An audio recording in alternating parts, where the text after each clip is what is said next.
Hello there, and welcome to Just About Earth, where curiosity gets cozy and science takes the scenic route to sleep. Tonight, we're settling in with a story that sounds as though it was written by a particularly mischievous geologist with a dry sense of humour. It is the story of a place where the ground, quite literally, ran a nuclear reaction long before human beings had cities, engines, equations, warning signs, lab coats, or even the slightest clue what uranium was. Not a machine built by a vanished civilization, not a secret device buried under the jungle, and not one of those tales that begins with, "Scientists were stunned," only to end with a very ordinary rock. This one really is about ordinary rock, which somehow makes it stranger. Because deep in what is now Gabon, in West Africa, nature once assembled the right ingredients for nuclear fission and let the process run on its own, roughly 1.7 to 2 billion years ago. The place is called Oklo, and what was found there in 1972 forced scientists to accept something that at first sounded absurd. Earth had, under the right conditions, built a natural nuclear reactor. Now that is a line worth taking slowly, because it is one of those facts that seems to resist settling comfortably into the mind. We are used to putting nuclear technology in a very specific mental drawer. It belongs with the 20th century, with industrial metals, enriched fuel, engineers, control rooms, and people speaking in very serious tones over coffee that has gone cold. We do not usually place it beside ancient stone, groundwater, and deep geological time. And yet that is exactly where this story lives. It asks us to sit with a peculiar possibility, which is that one of the most advanced and tightly managed things humans ever learned to do had, in a certain narrow and very improbable sense, already happened in nature. The planet did not design it with intention, of course. There was no blueprint, no committee meeting, no clipboard. But the ingredients lined up anyway. Uranium was there in unusual concentration. Water moved through the deposit. The proportion of uranium-235 in natural uranium was far higher then than it is now. And the result, after enough time and enough pressure from chemistry and geology, was a self-sustaining nuclear chain reaction in the crust of the Earth. Before we get too far into that, let me ask you something soft and simple, the sort of question that belongs nicely to an evening like this. Where are you listening from tonight? And what time is it in your corner of the world right now? There is something fitting about asking that before a story like this one, because this is a subject that scrambles scale in a very satisfying way. Perhaps you are listening late at night with a lamp on, the day nearly finished, thinking mostly in hours. Perhaps it is early morning where you are and you're entering the day with the odd company of uranium ore and ancient groundwater. Either way, there is a quiet pleasure in remembering that our little timepieces, our timetables, our routines of tea, laundry, emails, and trying not to look at the clock at 3 a.m. all take place on a planet whose own history is so deep that it can casually contain an event like Oklo and then leave it sitting underground for almost 2 billion years, as if that were perfectly ordinary behaviour for a rocky planet. In fairness to Earth, perhaps it is ordinary. It simply has the advantage of never needing to explain itself at dinner. And if this is the sort of story you find soothing, interesting, or just the right kind of strange for winding down, I would be very glad if you liked the video and subscribed. It helps this quiet little corner reach more people who enjoy science, delivered without being shouted at by dramatic background music and a countdown timer. I can promise you there will be no urgent demand to smash anything. The rocks at Oklo have already done enough. For now, just settle in and let the idea take shape at its own pace. Because this is not merely a story about nuclear physics. It is also a story about deep time, about how the Earth stores events in stone, and about how something can happen on such a vast timescale that no creature alive at the time could have noticed it. Yet the evidence still remained, waiting very patiently for humans to arrive much later with microscopes, isotope measurements, and the dawning realization that nature had quietly been ahead of us, in at least one astonishing respect. One of the reasons Oklo feels so unnerving in the best possible way is that it crosses categories we like to keep separate. We like our geology to be slow, heavy, mineral, and mostly silent. We like our nuclear stories to be modern, technical, and brightly lit. But Oklo sits right at the point where those neat boundaries fail. At Oklo, geology is not just the background, it is the machinery. The ore body, the water, the surrounding minerals, the shape of the deposit, the chemistry of the environment, all of it mattered. And that makes the story less like a science fiction twist, and more like a lesson in just how much can happen when enough time is allowed for matter to sort itself out. There is a tendency, when we speak about nature, to imagine it as simple and passive unless life is involved. A forest grows, a river erodes, a mountain rises, all true. But nature is also perfectly capable of building conditions so specific that, from our perspective, they look engineered. Snowflakes do it, crystals do it, hurricanes do it, and at Oklo, for a little while on a geological calendar, and a very long while on a human one, uranium did it too. That is part of what makes this topic so satisfying. It reminds us that the planet is not primitive. It is not waiting to be upgraded by us. It is chemically and physically busy beyond anything our everyday intuition can comfortably hold. What makes the whole thing even better, if you enjoy a scientific mystery that begins in an almost comically understated way, is that the discovery did not arrive with thunder, explosions, or a dramatic cave entrance. It began because scientists examining uranium from Gabon noticed something was slightly off. The proportion of uranium-235, the isotope that is especially important for fission, was lower than expected. Natural uranium today has a very consistent uranium-235 abundance of about 0.72%, but some Oklo material showed less than that, and in certain samples far less. At first glance, that is not the sort of detail that sets the average person upright in bed. It is the kind of detail that causes a scientist to frown politely, check the instruments, and ask everyone to please stop touching the sample tray. But that small isotopic discrepancy turned out to be the clue. Further analyses revealed signatures of past fission products, and the only explanation that fit the evidence was extraordinary. The uranium ore had undergone sustained nuclear fission naturally, long ago, underground. What had seemed like a technical anomaly became one of the strangest and most important geological discoveries of the 20th century. There is also a pleasing reversal built into this story. Usually we take things from nature and then build refined technological versions of them.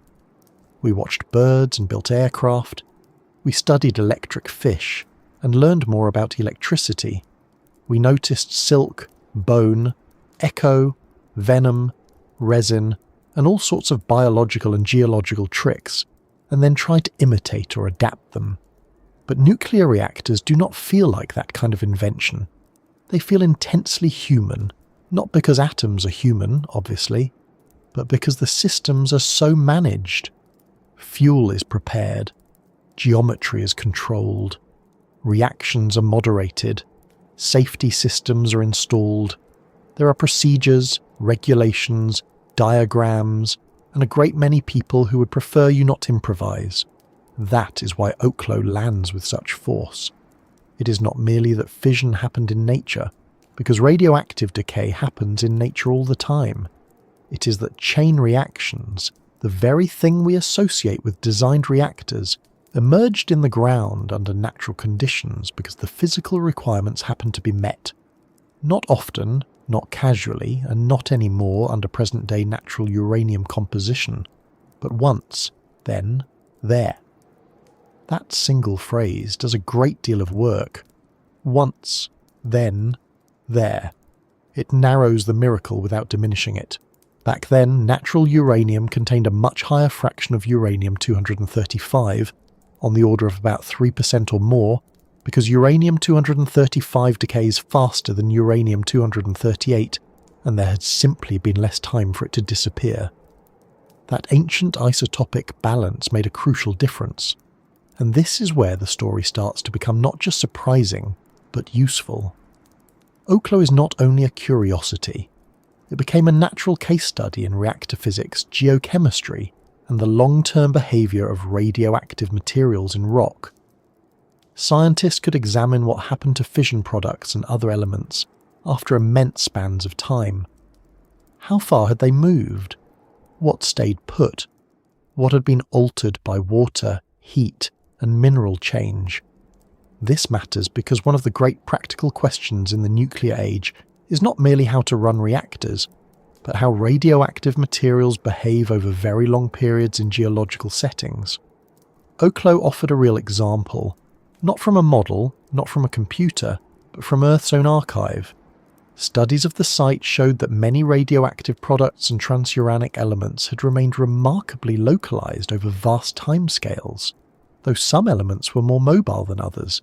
That does not make the site simple, and it certainly does not turn geology into a magic box where nothing ever moves, but it does make Oklo one of the most interesting natural analogues scientists have for thinking about deep time containment. So this sleepy little story about rocks being weird is also, in a very practical way, a story with consequences for how we think about waste, stability, and the stubborn memory of stone. Still, at this stage, what matters most is simply letting the central fact settle where it belongs. Nearly 2 billion years ago, in a part of Earth that would one day be Gabon, certain uranium-rich deposits reached conditions under which natural fission chain reactions could occur. Water acted as a moderator, slowing neutrons enough to sustain the process, much as moderation is needed in many human-built reactors. The reactions were not one single dramatic burst, but something more controlled and more interesting than that, operating over long periods and in multiple zones. Depending on the source and the way the zones are counted, researchers speak of at least 16 and often 17 reactor areas, and the overall event lasted on the order of hundreds of thousands to perhaps millions of years. Those are such large spans that the mind can become numb to them, so it helps to translate them into something smaller. The reactor zones at Oklo were not a single moment of planetary fireworks. They were a long, slow geological process, one in which heat was produced, isotopes were altered, and the rock itself kept the record. Earth, in other words, did not briefly pretend to be a reactor. Under those conditions, it simply was one. That idea also changes the mood of the landscape around it, at least in imagination. Once you know the story, you can never quite look at the phrase uranium deposit the same way again. It is no longer just a mineral resource or a line in a geology paper. It becomes a place where the laws of physics, which normally feel cool and abstract in textbooks, did something specific and local in mudstone, sandstone, groundwater and ore. The universe did not need a laboratory to be exact. It was exact anyway. And there is a reassuring humility in that. Human beings did not invent the possibility of fission. We discovered it, named it, learned to control it, and wrapped it in institutions and anxieties and ambitions. But the underlying process belonged to the structure of matter from the beginning. Oklo is one of those rare places where the planet reminds us, in very concrete terms, that the deep past was not chemically dull. It was not a waiting room for modernity. It was active, specific, and at times startlingly sophisticated in the arrangements it could produce without trying to impress anyone at all. Perhaps that is why the topic fits this channel so nicely. It is a science story, certainly. It involves isotopes, neutron moderation, geology, radioactive products, and a discovery history that depends on careful measurement rather than dramatic spectacle. But it is also a story about scale, patience, and the limits of human self-importance. It tells us that something we regard as highly modern can have roots in very ancient physical possibilities. It tells us that the crust beneath our feet is not just old, but eventful, and it offers the kind of mental shift that often makes science feel calming rather than overwhelming. The world is stranger than we usually remember, yet it is strange in lawful ways. The oddness is not chaos. It is structure we had not yet noticed. There is comfort in that. Even when the subject is nuclear fission in prehistoric ore, there is comfort in that. So as we ease further into this story, keep the central image simple. Somewhere in deep time, far before animals walked on land as we know them, far before forests in the familiar modern sense, far before people, a uranium deposit in ancient rock reached the right conditions, and the Earth began quietly doing something we would one day call reactor physics. No sirens, no concrete dome, no operators in helmets, just ore, water, time, and the indifferent precision of nature. And long after the reaction stopped, long after the isotopes shifted, and the heat faded, and the surrounding world changed beyond recognition, the evidence remained hidden in the rock until the 20th century, when a small discrepancy in French nuclear fuel analysis opened the door to one of the strangest discoveries geology has ever handed us. That is where the trail really begins, with scientists expecting ordinary uranium and finding that a little too much of one isotope seemed to be missing, which is a very understated way for the planet to announce that it once ran its own nuclear experiment.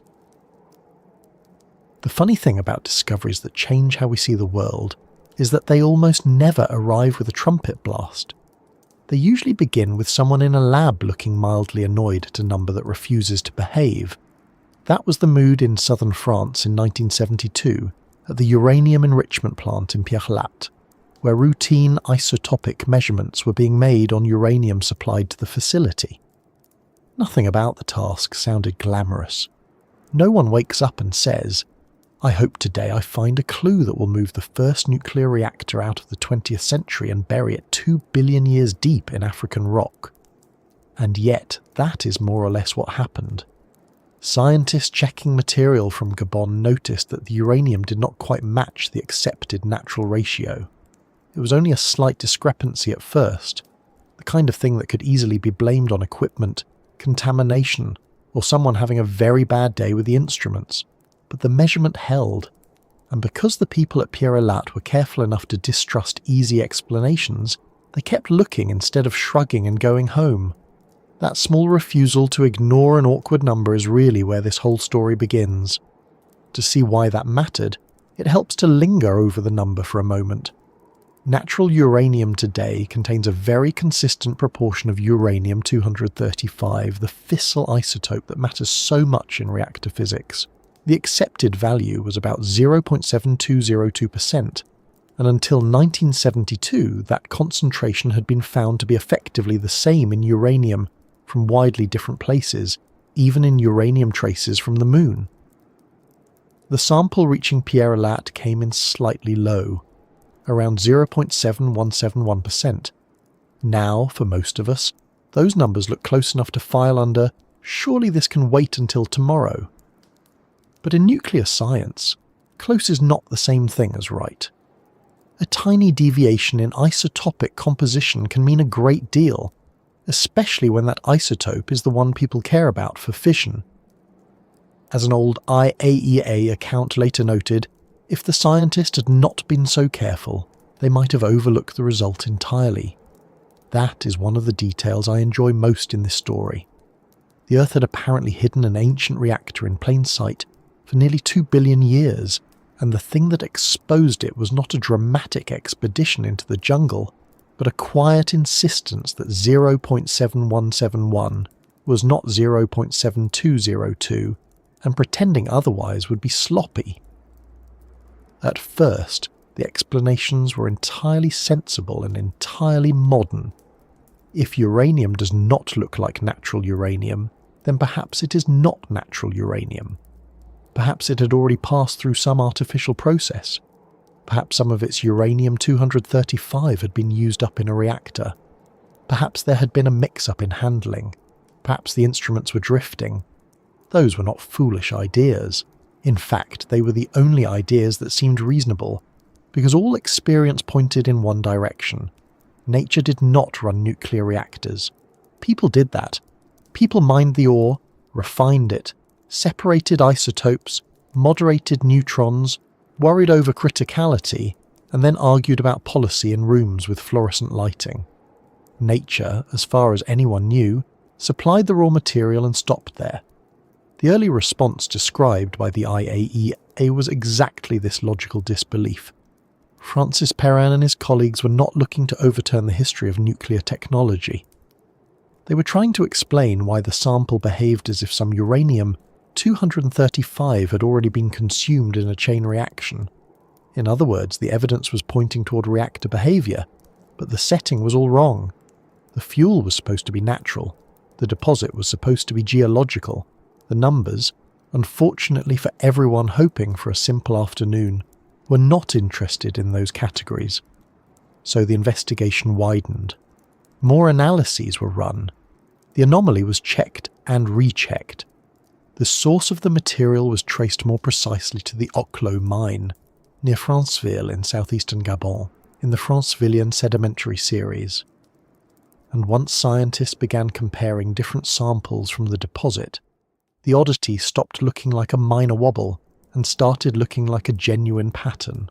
The old IAEA article by Sigvard Eklund reports that about 500 tons of uranium from Oklo showed abnormally low uranium-235 concentrations with an average around 0.62% and one sample as low as 0.296%.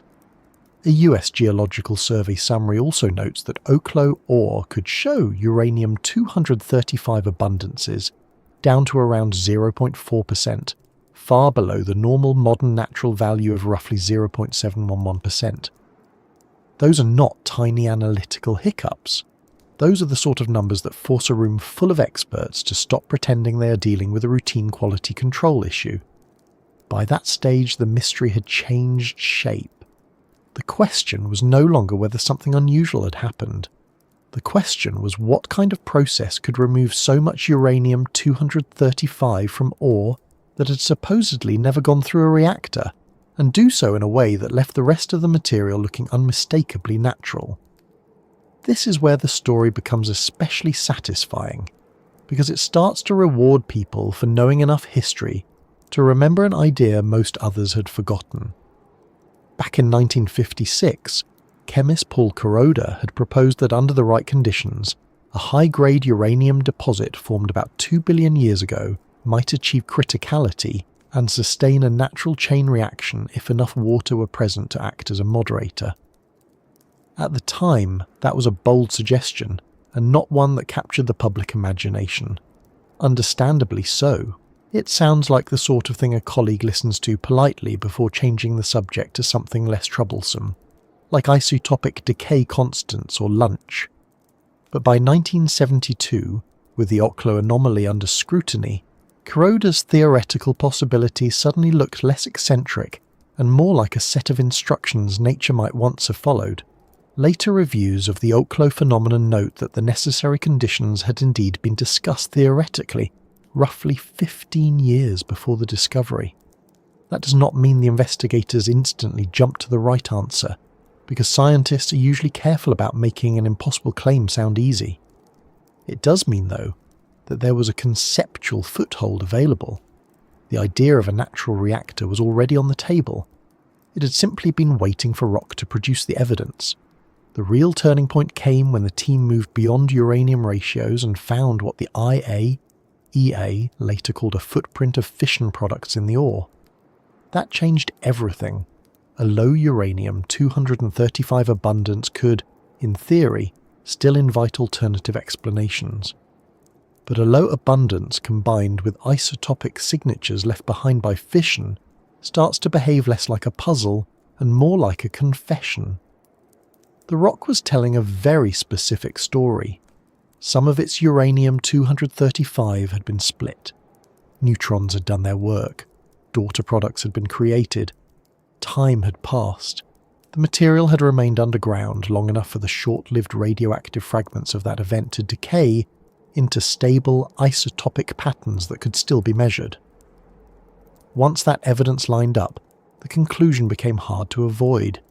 The ore was natural. The fission was real. And if both of those statements were true, then one more statement had to follow, however impolite it may have seemed to accepted history. Somewhere in the distant past, the Earth itself had sustained nuclear chain reactions in a uranium deposit. One can imagine the emotional progression rather clearly. First the frown, then the recheck, then the stubborn silence, and finally that uncomfortable stage of science where the evidence has become convincing but your intuition is still standing in the corner with its arms crossed. By the beginning of August 1972, according to the IAEA's 1975 historical account, the idea was already being put forward that the depletion of uranium-235 had been caused by a chain reaction long ago. In September 1972, that interpretation, together with preliminary research results, was announced both to the French Academy of Science and at the IAEA General Conference. Other summaries of the discovery placed the formal CEA announcement on September 25, 1972. However, one frames the exact moment. The important thing is the speed with which the impossible became the working explanation. Once the isotopic evidence and geological context began to align, the case moved quickly from anomaly to interpretation. That pace matters because it tells you how persuasive the data must have been. Scientists are not generally in the habit of announcing, after a few puzzling readings, that nature had casually anticipated one of the most famous feats of 20th century physics. The claim was too strange to survive on enthusiasm alone. It survived because the numbers kept pointing the same way. What had first looked like missing fissile material in a fuel chain had turned into evidence that, long before humans built Chicago Pile 1 or any reactor after it, the crust of the Earth had managed the basic trick by itself. There is another lovely detail in this discovery, and it says something about how science works across generations. Sigvard Eklund pointed out in 1975 that if Oklo had been recognised 40 years earlier, before the discovery of uranium fission in 1938, it might have been dismissed as little more than a curiosity. That is exactly right. The deposit would still have been there.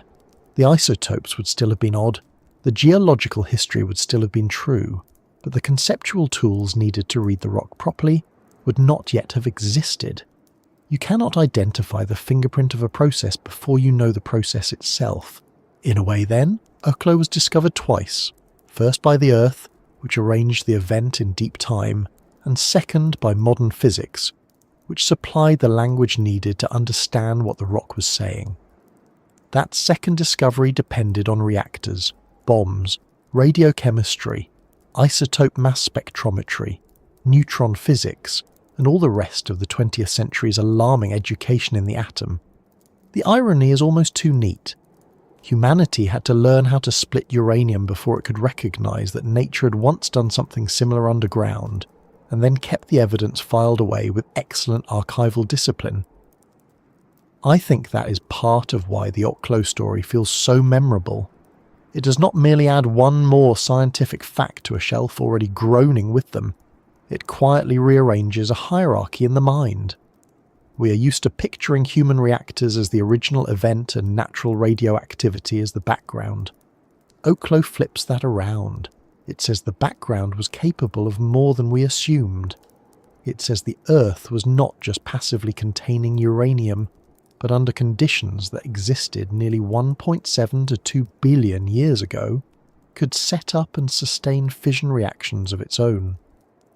Later studies would identify more than 15 reactor zones in the Oklo region and neighbouring deposits, and modern reviews still describe the site as the only known place where this happened in a recognisable way. That uniqueness adds to the mood of the discovery. This was not some common geological quirk nobody had bothered to notice. It was a genuinely rare conjunction of chemistry, hydrology, ore concentration, neutron moderation, and ancient isotopic abundance. In that sense, the scientists in 1972 were not simply reading an old rock correctly. They were opening one of the strangest case files the planet had left behind. The human part of the scene is worth keeping in view, because stories like this can become so clever that they forget the people involved. There were chemists testing feed material, physicists trying to explain an isotopic anomaly, geologists tracing the source deposit, and researchers from different specialties working together very quickly once the implications became clear. Eklund, writing only a few years after the discovery, plainly admired how rapidly French scientists and the Gabonese authorities pulled together a comprehensive investigation, and honestly, they had to. By the time the phenomenon was identified, mining at Oklo had already removed roughly half of the uranium from the deposit. It was a race, in a sense, between industrial extraction and scientific understanding. Enough of the reaction zones remained to be identified and studied, which was fortunate because once mining advances past the key structures, nature's paperwork tends to become less readable. There is a practical lesson hiding in that, one that science repeats more often than it would like. Sometimes you discover the importance of a site only after you have already started taking it apart. Luckily, in Oklo's case, enough survived for the evidence to be overwhelming and for later researchers to turn the place into a natural laboratory for reactor physics, geochemistry, and deep time containment. What I also like is that the discovery preserved a certain humility. It did not make human nuclear science less impressive. Building a reactor on purpose is still an extraordinary thing to do, especially when one prefers it not to behave like an unplanned geology demonstration. But Oklo reminded everyone that the physical principles themselves were never ours. We did not invent fission. We found it, named it, and learned how to use it. The Earth had no need for our vocabulary in order to satisfy the underlying conditions, and when those conditions happened to come together long ago in Gabon, the result was not metaphorical or sort of reactor-like. It was a real chain reaction, sustained naturally, leaving behind isotopic evidence that modern instruments could still detect. That is why the discovery has such staying power. It is not just a strange anecdote from the 1970s, it is a correction to our sense of sequence. Enrico Fermi and the 20th century remain central to the human story of reactors, but the broader planetary story begins much earlier, in ancient sedimentary rocks, with groundwater and uranium, and a physics that does not particularly care whether anyone is there to applaud it. And once that much is clear, the next question arrives almost on its own. If scientists in France were right to conclude that the missing uranium-235 in those Gabon samples had been spent in a natural reactor long before humans existed, then what exactly was Oklo in the first place? What kind of deposit could hold so much uranium? Why Gabon? Why then? And why not now? How did water get involved? And why did the reaction start, stop, and leave such an orderly isotopic trail behind? Those are the questions that pull us gently away from the laboratory benches of 1972 and back into the much older setting where the real work happened, underground in ancient rock long before anyone was around to call it surprising. What Oklo actually was, once you strip away the understandable temptation to imagine something metallic, humming, and politely supervised by engineers in white helmets, was a set of ancient uranium-rich reaction zones buried in rock in what is now southeastern Gabon. It sat within the Francevilian Basin, a Paleoproterozoic sedimentary basin made up of layered formations of sandstones, conglomerates, black shales, and younger chemical and volcanic lastic units. In other words, Oklo was not a built structure at all. It was part of a very old sedimentary landscape, the sort of place that, at first glance, sounds more suited to discussions about mineralization, buried fluids, and basin history than to anything involving nuclear chain reactions. And that is precisely why the site is so memorable. The reactors were not separate from the geology. They were the geology, or more accurately, they were a brief and remarkable phase in the life of a uranium deposit formed inside that geology. The ore bodies lay in a mineralized layer at the top of the FA formation of the Francevilian sequence, in rocks that had enough porosity, permeability, and chemical variety to let uranium move, concentrate, precipitate, and later, under very specific ancient conditions, go critical. Modern summaries still describe Oklo as the only known place on Earth where natural fission reactors have been identified in this way. That matters because the word reactor tends to collapse everything into a single image, when Oklo was really a whole geological district with several related uranium deposits and multiple individual reactor zones. Depending on how one counts the associated sites, there were at least 16 natural reactor zones in the main Oklo and Okellobondo deposits, with a 17th identified at Bangombe some distance away. Other high-level summaries say at least 17 natural reactors in the Oklo area. So when people say the Oklo reactor, it is convenient, but a little misleading. There was no lone singular core tucked dramatically in the ground like a lost machine. There were several zones of very rich uranium ore that underwent natural fission in separate places within the deposit. Some were larger, some smaller, and together they formed what is better understood as a cluster of fossil reactors rather than one monolithic object. This also helps explain why the site became so scientifically valuable. Instead of one isolated example, researchers had multiple natural experiments preserved in slightly different geological settings, each with its own history of temperature, fluid circulation, mineral change and retention, or movement of fission products. That gave geologists, geochemists and reactor physicists a much richer archive to study than they would have had if nature had produced only a single, tidy and unrepeatable zone. Physically, these reactor zones were not enormous caverns or thick glowing seams of ore, although one rather suspects the human imagination would have preferred something more theatrical. They were lens-shaped zones in high-grade ore, generally around 10 metres across, with cores that in some cases were only 5 to 20 centimetres thick.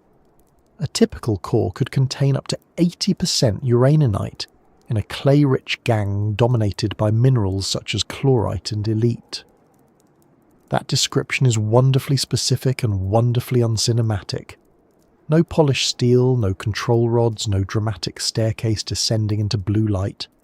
Just uraninite packed into old rock in a way that happened, for a time, to satisfy the requirements of nuclear criticality. Some reviews note particular reactor bodies with more exact dimensions. For example, one of the best studied zones, Reactor 10, has been described as a lens about 15 metres wide and 30 metres long, while another summary gives the largest reactor, Zone 2, as roughly 12 by 20 metres and about 50 centimetres thick. The key point is that these were geological bodies, not engineered vessels. Their shapes reflected sedimentary layering, mineralisation patterns, compaction, fracturing, and later thermal and hydrothermal effects, rather than human design. Oklo, then, was a natural arrangement of fuel, moderator space, and surrounding rock that happened to behave like a reactor, because the rock's internal geometry and chemistry made that possible. The ore itself was unusually rich, but also highly heterogeneous, which is exactly the sort of inconsistency nature seems to favour when it does something extraordinary. The mineralised C1 layer in the Oklo deposit has been described as containing uranium contents ranging roughly from 2 to 15% by weight, while US Geological survey material notes that some ore from Oklo contained as much as 60% uranium. Those figures are not contradictory so much as they are a reminder that the deposit was patchy, locally enriched, and far from uniform. That unevenness is important because a natural reactor does not need every cubic metre of surrounding rock to be exceptionally rich. It needs certain pockets to be rich enough, thick enough, wet enough, and geometrically favourable enough for a neutron chain reaction to sustain itself. At Oklo, uranium occurred largely as uraninite inclusions and was closely associated with organic matter, which acted as a reducing agent and helped precipitate uranium from circulating waters. In fact, one geological review describes the Oklo deposit not only as the oldest known high-grade uranium deposit in a sedimentary sequence, but also as something that can be regarded as an ancient hydrocarbon field before becoming a uranium deposit. That is one of those details that makes geology seem less like a static pile of layers and more like a very slow, very complicated set of negotiations among water, minerals, carbon, fractures, and time. The broader basin around Oklo helps explain why such negotiations were possible. The Francevilian Basin was already an unusual place in the Paleo-Proterozoic. Its lower units included porous sandstones and conglomerates, overlain by black shales rich in organic carbon, in some cases up to about 15%. Those black shales are understood as source rocks for hydrocarbons, and the basin is associated with what have been described as some of the oldest known oil fields. Later work has even linked the Francevillean succession to evidence of large multicellular organisms from around that era, adding yet another layer of interest to an already crowded geological resume. For the Oklo story, though, the crucial part is simpler. The rise in atmospheric oxygen around that time made uranium more soluble in oxidizing waters. Those waters could move through fractures and connected pore spaces in the sandstone conglomerate system, transport dissolved uranium, and then precipitate it where reducing conditions were present, especially where organic matter was abundant. So Oklo was not a random pile of radioactive minerals. It was the product of a basin that, for a particular stretch of Earth history, could move uranium around chemically and then trap it efficiently. Once trapped in sufficient concentration, the ore bodies became candidates for something even stranger. The reactor did not descend on the deposit from outside. The deposit itself evolved toward reactor conditions because the basin had already done an enormous amount of preparatory work. There is another feature of Oklo that often gets lost when people hear the headline version of the story, and it is this. The natural reactors were not operating in the dry, inert rock one might imagine from the word fossil. Water was central to the whole arrangement.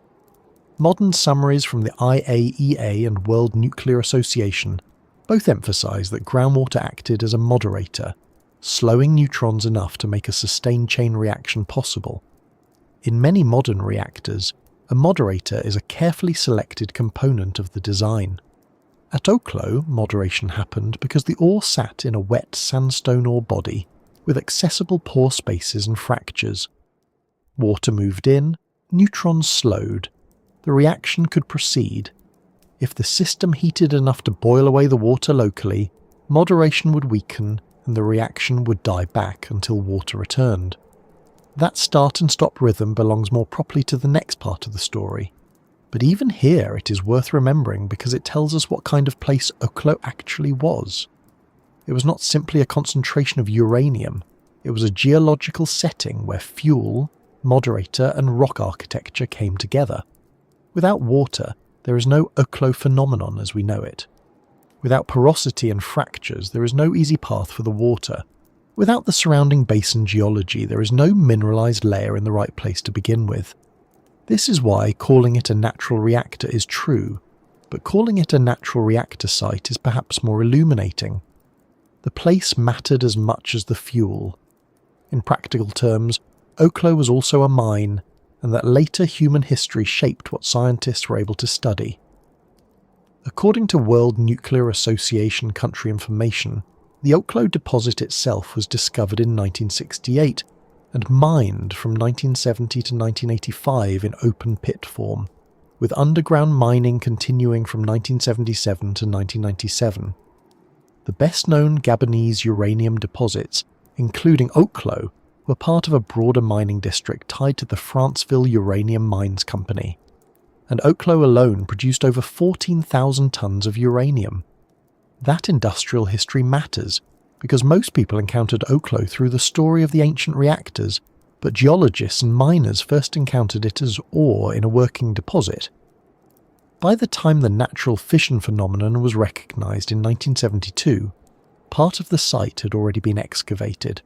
Later reviews note that all but one of the reactors effectively ended their geological history when mining exhausted the ore bodies, leaving Bangombe as the main remaining zone available for future in situ study. So when we imagine Oklo today, it is worth imagining two different landscapes laid on top of one another. There is the Paleo-Proterozoic landscape of basin sediments, groundwater, and uranium concentration, and there is the 20th century mining landscape of pits, underground workings, and sample analysis. The second one is how we found the first, though not before removing quite a bit of it, with perfectly ordinary industrial efficiency. If you could have stood there when the reactors themselves were active, the place would still not have looked dramatic in any human sense. There would have been no chamber-labelled core, no warning placards, and no technician reminding you about safety glasses. The reaction zones sat embedded in the ore, in lenses and cores shaped by the deposit. Yet the effects on the surrounding rock were real. The IAEA's 1975 conference report notes that the heat generated by the reactions affected the mineralogical record around the fossil reaction zones. Other reviews describe corrosion of quartz, collapsed structures in the host rock, altered clay mineralogy, hydrofracturing, and evidence from fluid inclusion suggesting temperatures from above 200 degrees Celsius up to 400 or even 440 degrees, though exact temperature estimates vary by method and zone.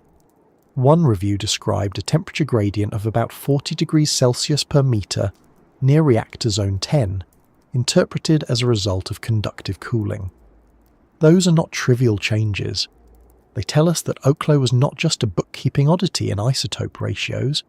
It was a physical event in rock. Heat moved, minerals changed, fluids circulated differently. The zone was, in every meaningful geological sense, active. And yet, because the activity unfolded underground over immense spans, it belonged to the slow language of Earth processes rather than to the brief and noisy language humans usually associate with nuclear energy. What also makes Oklo unusual is that it preserves not just the fact of ancient fission, but the context around it. The reactor zones remain valuable because they are natural analogues for the long-term behaviour of spent nuclear fuel in geological settings. Studies cited by the World Nuclear Association and by later scientific reviews emphasise that many fission products and transuranic elements showed surprisingly limited movement over geological timescales, even though some migration certainly occurred and differed between elements and between reactor zones. That does not turn Oklo into a simple fairy tale about perfect natural storage. Real geology is messier than that. But it does mean the site is more than an odd curiosity. It is a preserved record of what happens when a uranium-rich body actually undergoes fission in rock, and then sits in that rock for roughly 2 billion years. In other words, Oklo is both an ancient reactor district and a natural archive of reactor aftermath. That dual identity matters because when people ask what Oklo actually is, the most complete answer is that it is a uranium mining district in southeastern Gabon containing multiple fossil natural reactor zones formed in a Paleoproterozoic sedimentary basin and later preserved well enough to serve as one of the most important natural analogues in nuclear geochemistry and waste containment research. That is a rather long answer, admittedly, but the rocks have earned it. So the cleanest picture to carry forward is this one. Oklo was a cluster of natural fission reactor zones inside very old uranium ore bodies in the Francevillian Basin of southeastern Gabon. The reactors formed in a mineralized layer at the top of a sandstone conglomerate formation, in a basin that also contained organic-rich black shales and evidence of ancient hydrocarbon systems. The ore was locally very rich, sometimes extraordinarily so, and arranged in lens-shaped zones, generally on the scale of meters rather than vast caverns. Water moved through the rock and later served as moderator. The surrounding geology supplied the porosity, the chemistry, the reducing conditions and the structural pathways needed to concentrate uranium in the first place. By the time humans arrived, mined the deposit, and puzzled over the isotope ratios, most of the hard work had already been done by the basin itself roughly 2 billion years earlier. That is what Oklo actually is. Not a mystery machine, not an isolated miracle, but a very specific geological system in which a uranium deposit crossed the threshold from being merely rich ore to being, for a time, a functioning natural reactor field. Once that is clear, the next question becomes almost unavoidable, because one still wants to know how on earth uranium in a wet sandstone deposit managed to do something we normally associate with carefully designed human technology, and why it was even possible then at all.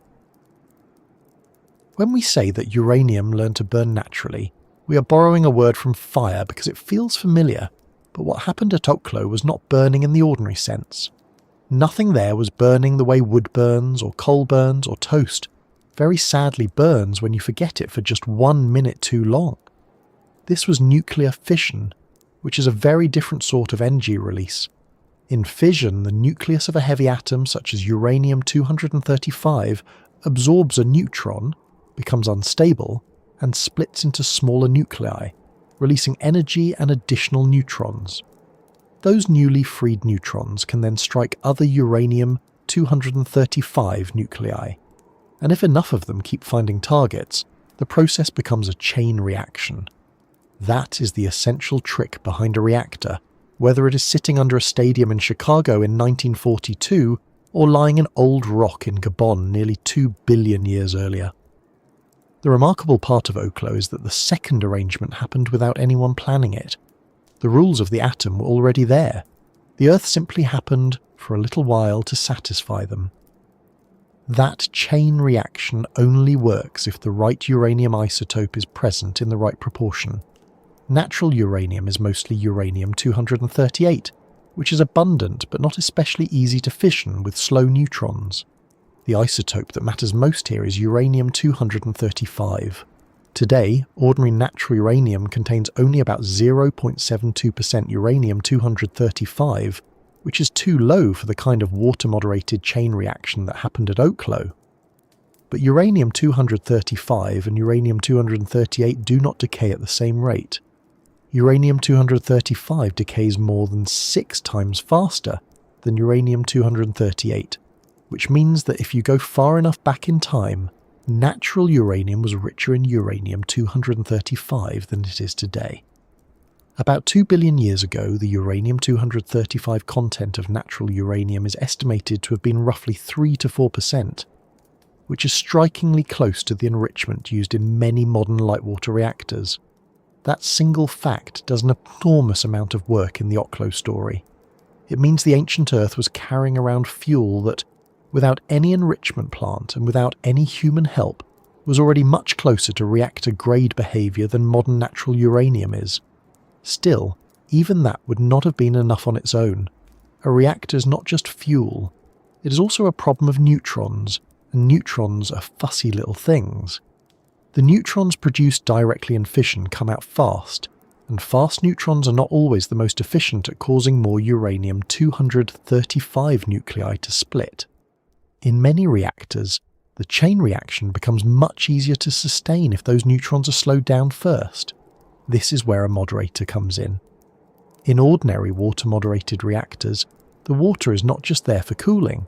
It also helps slow the neutrons to energies where uranium-235 is more likely to absorb them and fission again. Oklo had no engineered moderator vessel, no pumps, and no operator in a control room. What it did have was groundwater. Water moving into the uranium-rich ore could perform the same moderating role that carefully managed water performs in a human reactor. That is why the site looks so strange at first and so logical once you think about it. The ancient deposit did not need to imitate a machine. It only needed to recreate the physical function of one.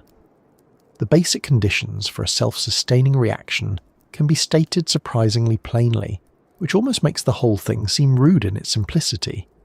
According to the IAEA account by A. Cronenberg, a natural chain reaction with normal water as moderator required enough uranium with the right enrichment, enough moderator, and as little neutron poison as possible. Cronenberg notes a minimum uranium content of about 50%, with at least 1 atomic percent uranium-235, at least about 6% water for moderation, and low levels of elements such as lithium, boron, and certain rare earths that absorb neutrons and interfere with the chain reaction. So the ancient Earth did not merely need uranium. It needed uranium packed densely enough, wetted sufficiently, and not spoiled by too many neutron-absorbing impurities. That begins to show why Oklo was rare. It was not enough for uranium to exist in the ground. The deposit had to be unusually rich, physically arranged in a favourable way, accessible to water, and chemically clean enough in the relevant zones that the neutrons had a fair chance of doing their work. Now imagine the scene not as a single dramatic event, but as a long geological preparation. In the Franzvillian Basin, rising atmospheric oxygen during the Paleoproterozoic made uranium more soluble in oxidizing waters. Those waters moved through fractures and connected pore spaces in sandstone conglomerate units, carrying uranium with them.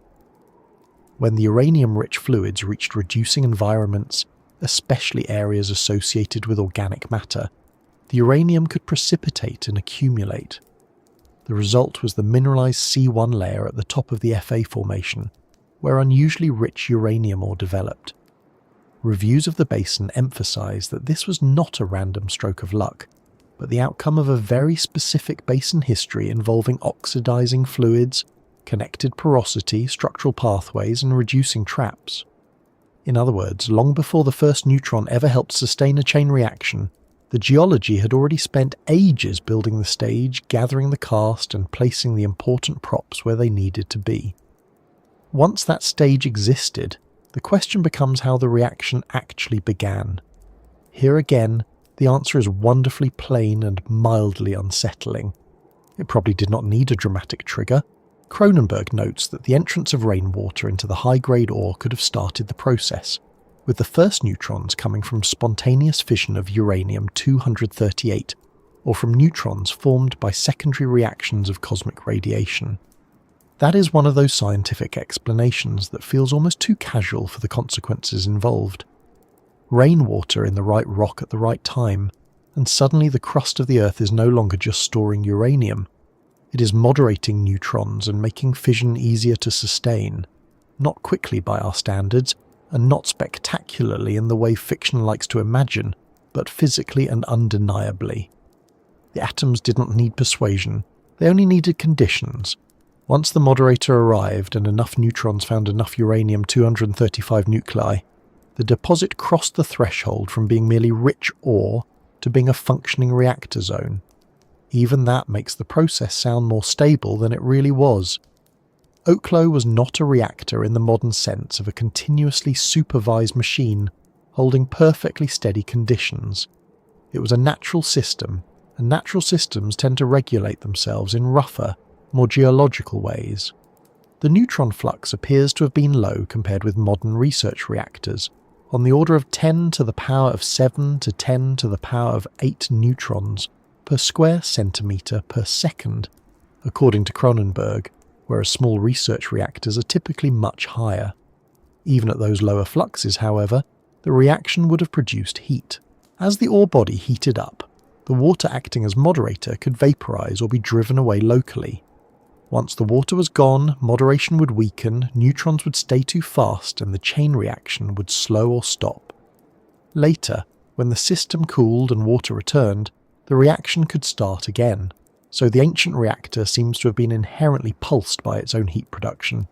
It was, in a sense, self-throttling. It got hot, lost its moderator, calmed down, cooled off, and then tried again. For a natural system, that is a very sensible way to behave. One is almost tempted to call it elegant, though the atoms were certainly not pausing to admire their own engineering.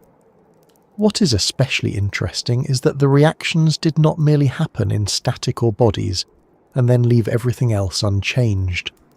Geological reviews of Oklo describe important migration of silica out of the reactor zones, and a supply of uranium into them during operation and heating. Fracture networks acted as pathways for heated fluids, and the uranium concentration in the core increased due to mass balance effects and compaction of the mineralized layer. That means the reactors were not just passive recipients of ideal conditions. Their operation altered the local environment in ways that could further modify those conditions. Heat changed fluid movement. Fluid movement changed mineral distribution. Mineral changes affected the structure and chemistry of the reactor core. Nature, in other words, was not simply lucky once. It was lucky inside a system dynamic enough to keep evolving while the reaction zones operated. That matters because it makes Oklo feel less like a frozen accident and more like a genuinely coupled geological and nuclear process. This is also why the phrase natural reactor is so much more precise than it first sounds. A human reactor is a place where fuel, moderator, geometry, and neutron economy are all arranged on purpose so that the multiplication of neutrons just balances losses. Oklo had to solve the same physical problem, but it solved it through sedimentary concentration, fluid transport, or geometry and ancient isotope abundance. The reactor zones had to be big enough to avoid losing too many neutrons out the edges. They had to contain enough uranium-rich material to keep the chain going. They had to stay wet enough often enough for moderation to matter, and they had to avoid too much interference from neutron poisons. According to one geological review, realistic critical solutions for Oklo could be explained even for initially small cores, with critical radii in geologically plausible ranges depending on assumptions about uranium fraction and poisons. That point is important because it tells us the site did not need to be absurdly large. It only needed to be realistic by the standards of a high-grade uranium deposit in that basin. Once again, the miracle becomes less miraculous and more exact. Strange, yes. Impossible, no. There is a temptation to speak of this as though uranium somehow acquired a new habit in Gabon, as though it suddenly discovered ambition and decided to imitate a reactor. But of course, uranium did not learn anything. The learning happened on our side. What Oklo teaches is that fission is not an exclusively technological phenomenon. It is a natural possibility embedded in the properties of atomic nuclei. Human beings eventually learned how to recognize, control and exploit that possibility, but the possibility itself predates us by the age of the atoms. At Oklo, all the relevant pieces lined up.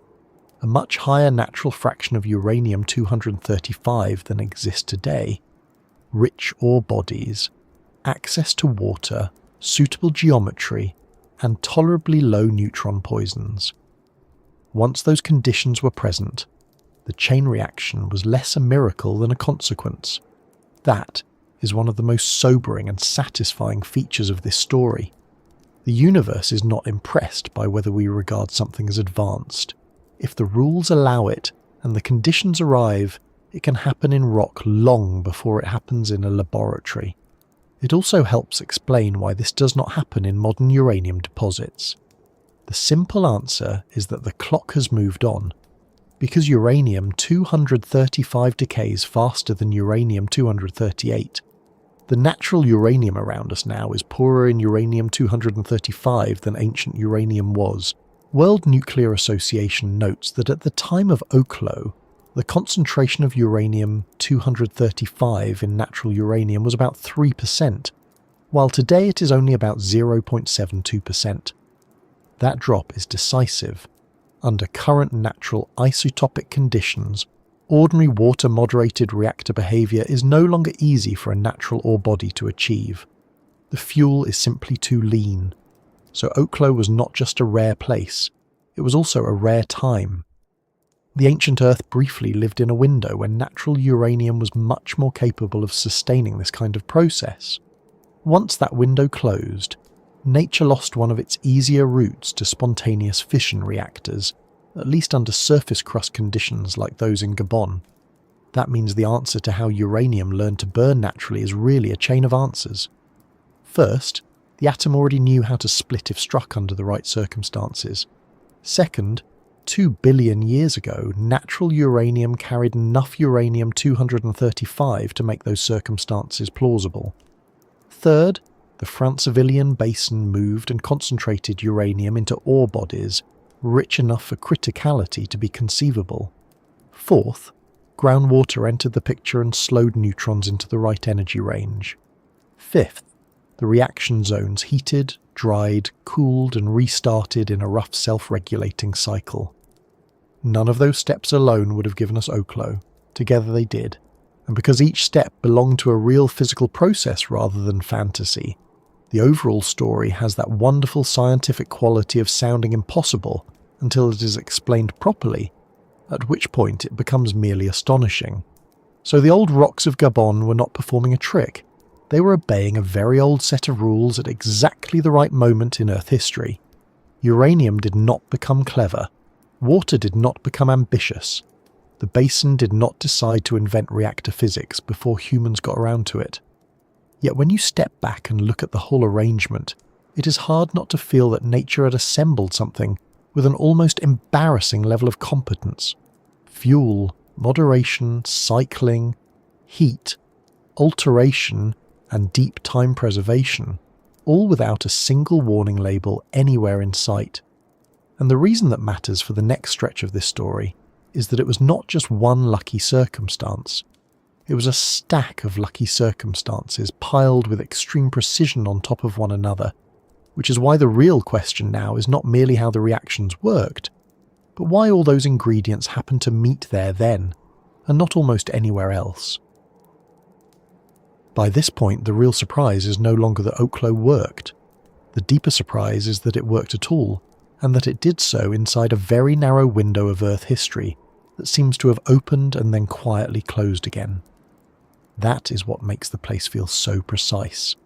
It was not simply a rich uranium deposit sitting around waiting for neutrons to get organised. It was a deposit formed at the intersection of several different clocks, each ticking on its own schedule. One clock was nuclear, because the fraction of uranium-235 in natural uranium changes over time. Another was atmospheric, because uranium has to be chemically mobile before it can be concentrated into unusually rich ore. A third was geological, because the basin needed the right faults, fluids, porosity, and reducing traps. A fourth was hydrological, because the reaction required water in the rock. Oklo happened because all of those clocks overlapped for long enough to matter.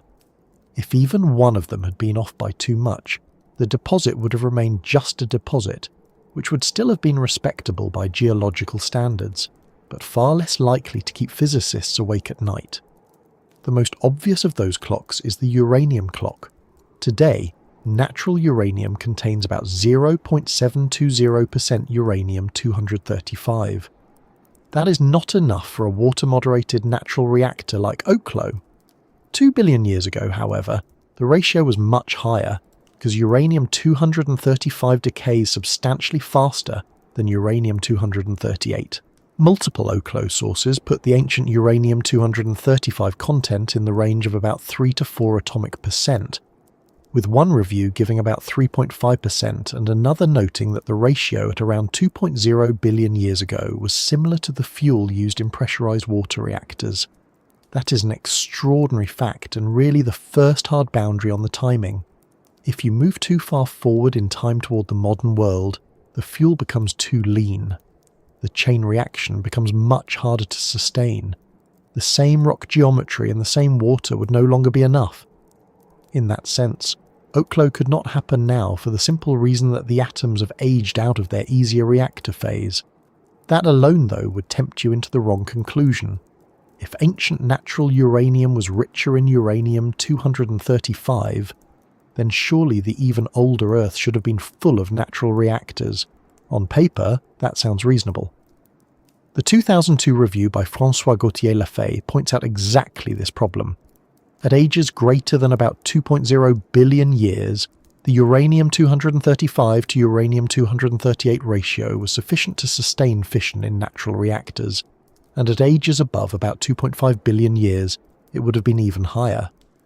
By that logic, one might expect natural reactors to have been common before Oklo, but no traces of such reactions have been found in older uranium deposits, like those of Witwatersrand or Elliott Lake.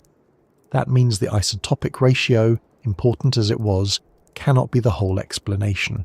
Something else had to be missing earlier on. In science, this is often the more interesting moment, when a neat answer survives only briefly before the geology walks in and complicates everything. The missing ingredient was not mysterious once researchers thought about the chemistry. Uranium does not simply pile itself into reactor-grade pockets because it feels ambitious. It has to be transported and reprecipitated. For that to happen efficiently in sedimentary settings, uranium-bearing fluids need oxidizing conditions. The Basin review from Comptes Rendus states that the Francevillien sediments were deposited at the time of the first oxidation of the atmosphere, and it specifically describes the uranium in the Oklo and Munana deposits as having been transported by oxidizing fluids and reduced by hydrocarbons that migrated from the organic-rich black shales into the Fa sandstones. Gauthier-Lafay's review makes the logic even sharper. Very high uranium concentrations in sedimentary rocks imply one or more dissolution and precipitation episodes and enough oxygen in water to allow oxidation-reduction reactions of uranium to occur. Such a condition, he notes, was not fulfilled before about 2.0 billion years ago, because atmospheric oxygen was too low. So if you move earlier than the Oklo window, the fuel is better, but the chemistry is worse. Uranium is not mobile enough in the right way to be gathered into the dense, localized ore needed for criticality. That is what makes Oklo feel less like a miracle and more like a crossover point. Early Earth offered a generous uranium-235 fraction, but not enough oxygenated fluid transport. Later Earth offered oxidizing conditions and moving uranium, but not enough uranium-235. Oklo sits in the overlap. It belongs to a period when oxygen in the atmosphere and hydrosphere had risen enough to make uranium mobile in oxidizing fluids, while the natural uranium still retained a fissile fraction in the 3 to 4% range. Once you see the story that way, the timing stops looking arbitrary. It becomes the only part of Earth history where both conditions were comfortably met at once. Not the only conceivable overlap perhaps, but the clearest known one. Nature had a brief opportunity to pull off a water-moderated reactor using unenriched uranium, and it seems to have taken that opportunity in Gabon with unnerving competence. Even then, the chemistry and isotope balance were not enough on their own. The uranium had to be concentrated into very rich ore bodies, and not just spread thinly through broad rock units. The Francevilian Basin was unusually good at this. The top of the FA formation contained the uranium deposits, and the basin architecture provided porous sandstones and conglomerates, organic-rich black shales beneath, and faulted contacts that trapped migrating hydrocarbons and guided fluids. The uranium ore at Oklo was closely associated with organic matter, which played a major reducing role in uranium precipitation, and the deposit has been described as an ancient hydrocarbon field before becoming a uranium deposit. That is a wonderfully untidy sentence, geologically speaking. It means the basin had already assembled a petroleum-style trapping system, and that same system helped concentrate uranium in the right places. So Oklo was not just lucky because the atmosphere changed. It was lucky because the basin responded to that change in a way that created localized high-grade ore rather than bland, diffuse mineralization. Then comes the matter of local enrichment, which is where the story becomes even less like a broad planetary trend and more like a precise local accident. The 2016 Basin Review notes that uranium mineralization at Oklo is about 2050 plus or minus 30 million years old, while the natural fission operated about 1950 plus or minus 40 million years ago. That gap matters. It tells us the ore body formed first, and then later, diagenetic fluids remobilized uranium and created local enrichments where the natural fission reactions started.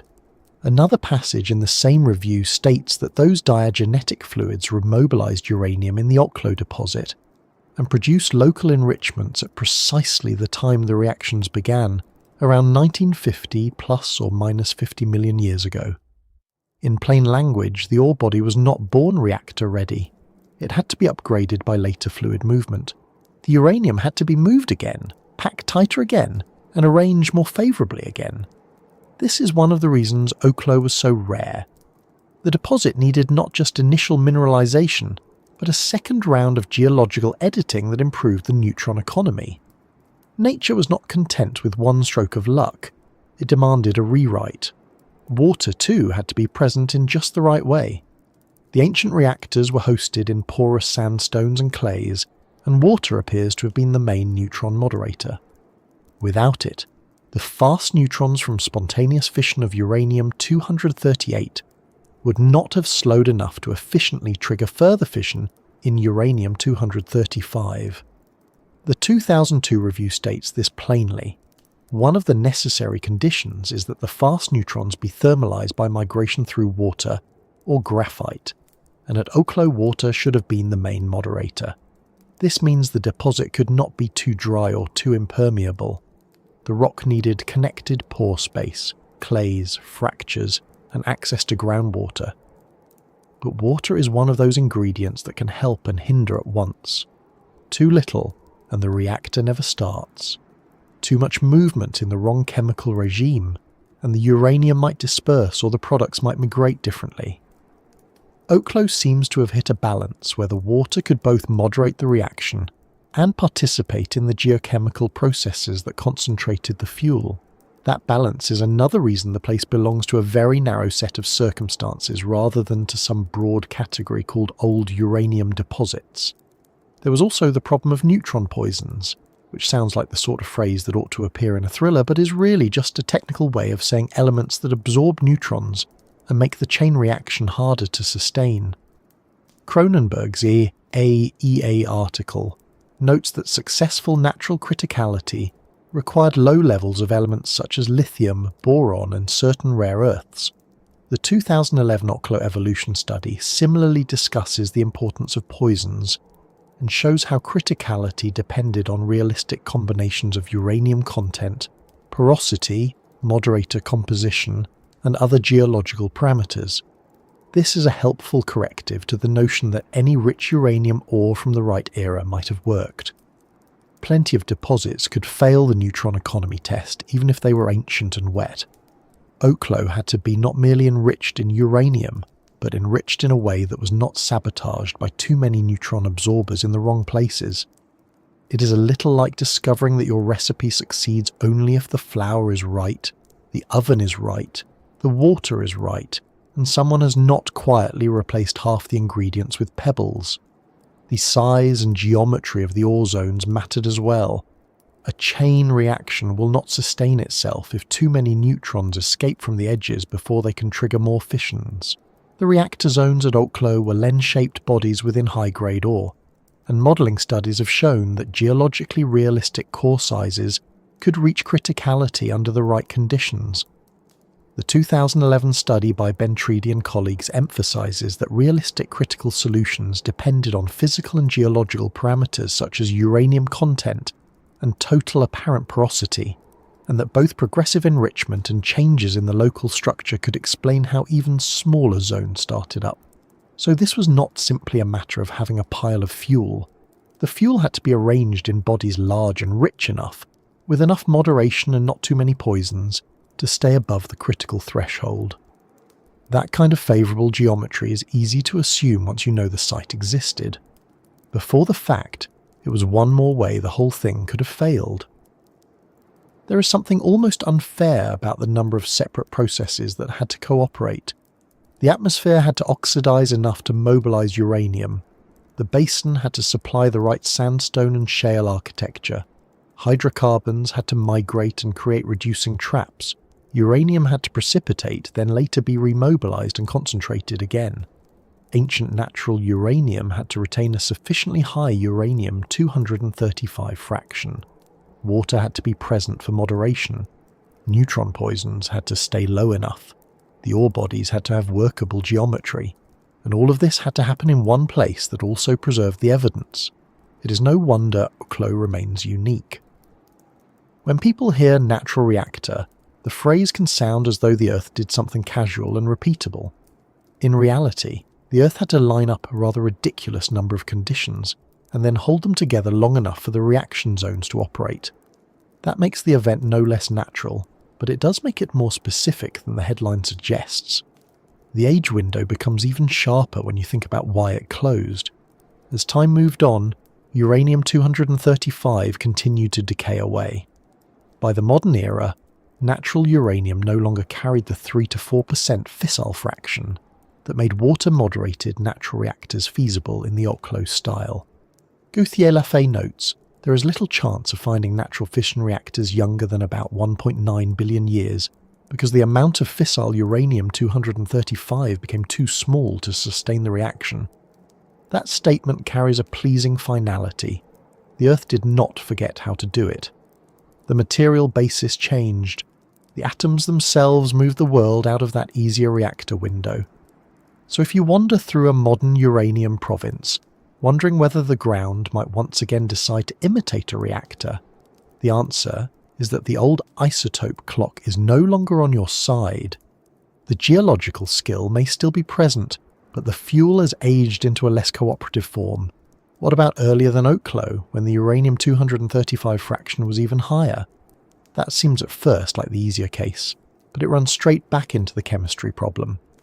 Before the atmosphere and surface waters became sufficiently oxidizing, uranium could not be transported and concentrated in sedimentary systems as efficiently as it later was.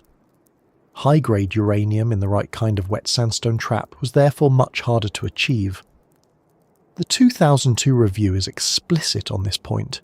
Concentrations high enough for a sedimentary natural reactor imply oxidation-reduction cycling of uranium, and that was not feasible before about 2.0 billion years ago, because oxygen was too low. So the earlier Earth had richer fuel, but poorer ore-forming conditions. The later Earth had better ore-forming conditions, but poorer fuel. Oklo sits right in the middle, where the two lines crossed. It is almost annoyingly tidy once you see it. The site is not just old, it is appropriately old. There is also a tectonic element to this timing. The Francevillian basins were not static bowls waiting passively for chemistry to happen. The 2016 review ties the basin history to the Ebonian orogeny and describes how post-collisional deformation, strike-slip faulting, subsidence, and later compressive stresses structured the basin and influenced fluid movement. It specifically notes that the diagenetic fluids remobilized uranium in the Oklo deposit at the same time that the fission reaction started. That means the reactor window was not just about the global atmosphere and the half-lives of isotopes. It was also about a local tectonic and diagenetic history arriving at the right stage. If the basin had been quieter, or if the fault architecture had been different, the uranium might have remained more diffusely distributed. In that sense, Oklo depended on planetary history and basin history at once. The large scale and the local scale had to cooperate, which is a very Earth-like way for something improbable to become real. All of this adds up to a much better answer than it was a coincidence. It was a coincidence, certainly, but not a vague one. It was a structured coincidence made from measurable ingredients. The ancient uranium-235 fraction was high enough. The atmosphere had oxidized enough. The basin was the right sort of sedimentary and tectonic trap. Hydrocarbons and reducing conditions were available to precipitate uranium. Later fluids could reconcentrate the ore. Groundwater could moderate neutrons. The local chemistry did not kill the chain reaction outright. And the resulting system remained preserved well enough for modern scientists to recognize it. That is not one accident. That is a stack of accidents leaning on one another very carefully, which is why Oklo could only happen then does not really mean that the laws of physics changed, but that Earth history briefly arranged the raw materials of those laws into a configuration that stopped being available once the clocks drifted apart again. And perhaps that is the most satisfying part of the whole explanation. Oklo was not simply a freak event in a random old rock. It was the result of timing in the deepest possible sense. The atoms were at the right stage of their decay. The atmosphere was at the right stage of its oxygenation. The basin was at the right stage of its burial, faulting, fluid flow and mineralization. The rock still had the right porosity and the right access to water. The ore had the right geometry. The Earth, for a short interval around 2 billion years ago, was old enough in some ways and young enough in others. That sentence sounds like a riddle, but it is really the cleanest summary. Too early, and uranium would not concentrate the same way. Too late, and it would not split so readily. Only in that middle stretch could a deposit like Oklo move from being rich rock to being, for a while, a self-regulating reactor under the ground. And once you accept that, the next thing you naturally want to know is what it was actually like when the system turned on and off again, because a reactor that depended on water, heat, and ancient sandstone probably did not run in a steady modern way at all. The easiest mistake to make with Oklo is to imagine it working the way a person imagines a machine working. One turns it on, it runs, it hums steadily along, and the only real question is for how long. But the ground at Oklo did not behave like a neat human device with a fixed output and a supervisor checking dials every few minutes. It behaved more like a natural system trying to balance itself with whatever tools geology had on hand. That meant the ancient reactor zones did not run in one long smooth stretch. They pulsed. They started, heated up, changed their own conditions, shut themselves down, cooled, filled again, and started over. The deeper scientists looked into the remains of the reactor zones, the clearer that rhythm became. It was not merely that the chain reaction happened, it happened in cycles, with the rock effectively breathing in groundwater and then pushing it back out as steam, over and over again. That is one of the strangest and most satisfying parts of the Oklo story, because it means the Earth did not just stumble into criticality once. It also found a rough way to regulate it. To understand why the reactor pulsed at all, it helps to begin with the one ingredient that mattered almost as much as the uranium itself: water. The ore bodies at Oklo were hosted in rocks that allowed groundwater to move through them, and that water acted as a neutron moderator. In simple terms, the neutrons released by fission come out moving fast, and water helped slow them down to energies where uranium-235 was more likely to absorb them and split again. The IAEA describes the process in almost exactly the same language one would use for a light water reactor today. Without something to moderate the neutrons, the fission reactions simply stop. At Oklo, the water provided that moderation naturally. So long as enough water remained in the pore spaces and fractures around the uranium-rich zones, the chain reaction could continue. That sounds stable at first, but it contains the seed of its own interruption, because fission also releases heat, and heat changes what water is doing inside rock. As the reaction zone heated, the groundwater in and around the ore began to boil or be driven away from the core. That changed the neutron behaviour immediately. With less liquid water present, fewer neutrons were slowed into the right energy range, and the chain reaction weakened. In modern reactor language, one would say the system had a built-in negative feedback, because the very heat produced by the reaction undermined the conditions needed to keep that reaction going. The hotter the zone became, the less effective its moderation became. Then, once the reaction slowed and heat production dropped, the deposit cooled. As it cooled, groundwater could seep back in. The moderator returned. Neutrons slowed again. Fission became easier again. The reactor zone turned itself back on. This is why Oklo is often compared, in a loose and very geological way, to a self-regulating reactor. It did not need control rods or operators. Its own heat was enough to push water out and calm the reaction, and cooling was enough to invite the water back and restart it. For many years, that general picture was already the favoured explanation, because it neatly accounted for a fact that had bothered everyone from the beginning. The ancient reactors had clearly operated for a very long time without running away uncontrollably. But the truly elegant part came later, when scientists were able to infer something much more specific than on for a while, off for a while. In 2004, Alex Mashik, Claude Hohenberg, and Olga Pravdivtseva reported that the isotopic structure of fission xenon trapped in a uranium-free aluminous hydroxyphosphate associated with the natural reactor recorded a cycling mode of operation. Their analysis indicated active pulses lasting about 30 minutes, separated by dormant periods of about 2.5 hours. In other words, one of the reactor zones seems to have run in a roughly 3-hour cycle, with only a fraction of that time spent in active critical operation. That is a wonderfully precise answer to recover from rock that has been sitting in the ground for roughly 2 billion years. The fact that the data preserve that timing at all feels almost impolite on the part of geology, as if the Earth had not only performed the experiment, but also kept surprisingly neat notes. The reason xenon could reveal the rhythm is one of those technical details that sounds dry until you realise how clever it is. Xenon itself is a noble gas, so once it is produced in fission and then trapped in the right mineral grains, it can serve as a kind of isotopic memory. But the crucial point is that different xenon isotopes are fed by radioactive precursors, especially iodine isotopes, with different half-lives.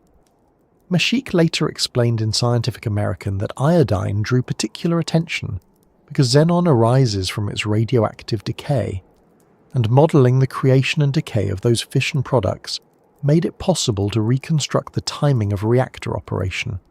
When the reactor was on, neutron capture and fresh fission changed the isotopic pattern one way.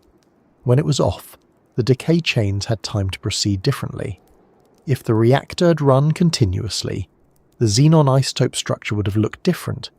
Instead, all the isotopes pointed toward the same conclusion. This was a pulsed system, not a steady one. The reactor they studied had switched on for about 30 minutes and off for at least 2.5 hours. That is not guesswork in the casual sense. It is a time signal extracted from fission products and radioactive decay. Once you know that, the physical picture becomes almost easy to imagine. Groundwater moves into the ore zone and fills the available spaces. The moderator is present, so the neutron economy improves and the chain reaction strengthens. Heat builds rapidly in the core. The temperature rises enough to boil away the groundwater or drive the waterfront back. The moderation collapses. The chain reaction shuts down. The remaining heat then bleeds into the surrounding rock. The core cools. Water gradually returns. The process begins again. One modern modelling study of the short-term and long-term behaviour of the Oklo reactors formalised these stages as filling, expulsion and approach regimes, depending on whether the groundwater had reached the reactor and whether the local temperature was above the boiling point under those buried conditions. That language is useful because it reminds us the pulsing was not mysterious. It was a direct consequence of coupled thermal and hydrological behaviour. The reactor heated its own moderator out of the way, then waited for geology to deliver it back. What is especially striking is the scale of the output. By the standards of a modern power station, Oklo was gentle. The average power of the reactors is commonly estimated at around 100 kilowatts, about the level of a small research reactor rather than a large commercial plant. Mashik's 2004 work, as reflected in the abstract and later summaries, places the average power at only about 100 kilowatts. Later reviews and educational summaries agree that the lifetime energy budget corresponds to a roughly similar steady equivalent output, even though the real short-term behaviour came in pulses. That modest power matters because it explains why the reactor could operate for so long without turning its host rock into a dramatic ruin. This was not a buried bomb. It was a slow thermal engine, working in small repeated episodes over astonishing timescales. The average output was modest, but over tens or hundreds of thousands of years the accumulated energy was still substantial. Some estimates place operation around 150,000 years, while broader reviews allow a range of roughly 100,000 to 600,000 years depending on the zone and method of inference. However one chooses the exact figure, the mood is the same: low power, long patience, enormous persistence. That combination of modest power and repeated cycling is one reason Oklo feels oddly modern despite its age. Many human reactors also rely on feedback effects that make them safer or more controllable. At Oklo, the same basic logic emerged naturally. Water made the reaction possible, but too much heat disrupted the water's moderating role. In educational and review discussions, this has often been compared to the stabilizing behavior of water-cooled reactors. Remove the moderator, and reactivity drops. The difference, of course, is that at Oklo no one designed that feedback or tuned it with engineering margins. It came from the arrangement of pore water, host rock, temperature and fissile material in the deposit itself. That is why the pulsing matters so much conceptually. It tells us that the Earth did not merely produce a one-off critical mass and then somehow avoid disaster by luck. The physical arrangement created a real, repeating safety mechanism of sorts, one crude by engineering standards, but effective enough to prevent a runaway chain reaction. Nature had not just found a way to turn the reactor on, it had found a way not to leave it on continuously. The pulsing also left consequences in the rock beyond the xenon record. Repeated heating and cooling, together with fluid movement, altered the surrounding minerals and structures. Reviews of Oklo's geological evolution describe quartz corrosion, collapse features, hydrofracturing, and changes in clay mineralogy. all consistent with a deposit that was not sitting passively while fission occurred. Heat moved outward, water pathways changed, silica and uranium were redistributed. Some models and measurements suggest that temperatures near certain zones rose into the hundreds of degrees Celsius under burial conditions. Those temperatures did not mean a single blistering event so much as repeated thermal disturbance layered over long operation. The reactor zone was a geological object under stress, not a sealed vessel. So when we speak of the ground pulsing, that is not merely a metaphor for on and off reactivity. The surrounding stone really was being pushed through a repeated cycle of heating, drying, cooling and refilling. Over long spans, those cycles helped write the mineralogical record we read today. There is another subtle consequence of the start and stop rhythm, and it concerns poisons. In reactor physics, some fission products absorb neutrons and therefore suppress the chain reaction. Xenon 135 is the famous example in many reactor discussions because it is an especially strong neutron absorber. At Oklo, the relationship between iodine decay, xenon production, neutron capture, and dormant periods became part of the isotopic record that allowed scientists to infer the cycle itself. More generally, the long-term life of the natural reactors would have depended not only on water returning and uranium-235 still being present, but also on the gradual build-up of neutron-absorbing fission products over time. In the short term, water cycling controlled the pulse. In the long term, fissile fuel depletion and poison accumulation helped bring the entire phenomenon to an end. So the natural rhythm of Oklo had two different clocks running inside it. The short hydrological clock of hours and the long nuclear geological clock of tens or hundreds of thousands of years. The first determined when the core was active on a given day, if one can even use such a word for the Paleo-Proterozoic. The second determined how many of those days the reactor had left in it. That may be the most astonishing part of all. For a very long time, one of those reactor zones likely lived in a repeating pattern that can be sketched almost like a schedule. Water in, criticality rises, heat up, water out, criticality falls, cool down, water returns, start again. Roughly 3 hours per cycle, with about half an hour of strong activity and about 2.5 hours of waiting. The image is almost impossible not to anthropomorphize because it feels so regular, so deliberate, so oddly disciplined. But of course the discipline came from the laws of heat transfer, neutron moderation and fluid flow, not from intent. This was physics with no audience. The deposit did not know it was pulsing. The surrounding water did not know it was part of a feedback loop. The rock did not know it was hosting one of the strangest known examples of natural self-regulation in Earth history. Yet there it was, for ages beyond any human institution's patience, running its quiet sequence underground. And that rhythm matters for more than just the pleasure of knowing how the reactor behaved. It tells us what kind of physical system Oklo really was. It was not a static lump of uranium that somehow went critical once in a dramatic prehistoric flash. It was a coupled nuclear hydrological thermal system, one in which water, heat, rock, neutron transport and changing chemistry all interacted from one pulse to the next.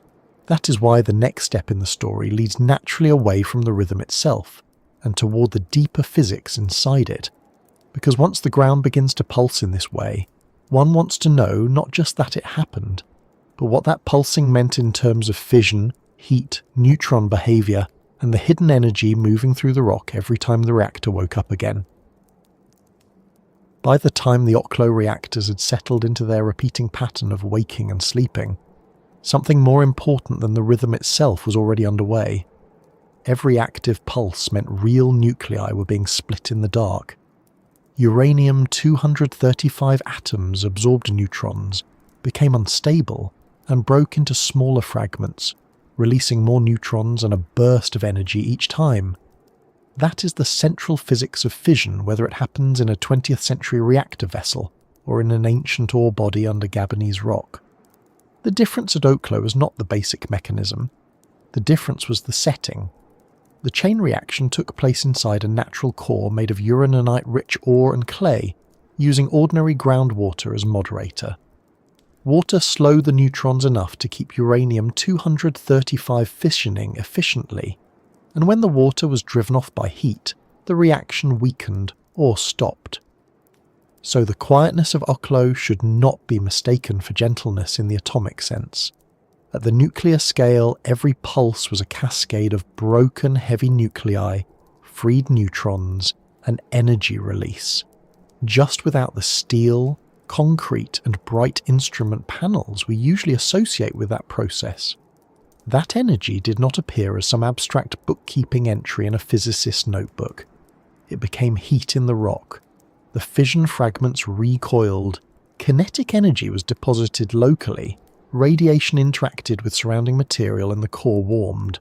Later studies of the fossil reactor zones make this very plain. The reactor bodies were reshaped by the thermal and hydrothermal consequences of their own operation. Quartz was corroded, the host rock developed collapse structures, silica was dissolved and removed, and a clay-rich envelope formed around the core during cooling and fluid circulation. Temperature estimates vary by method, which is exactly what one would expect in a system this old and geologically altered, but they consistently point to a reactor that became hot enough to matter.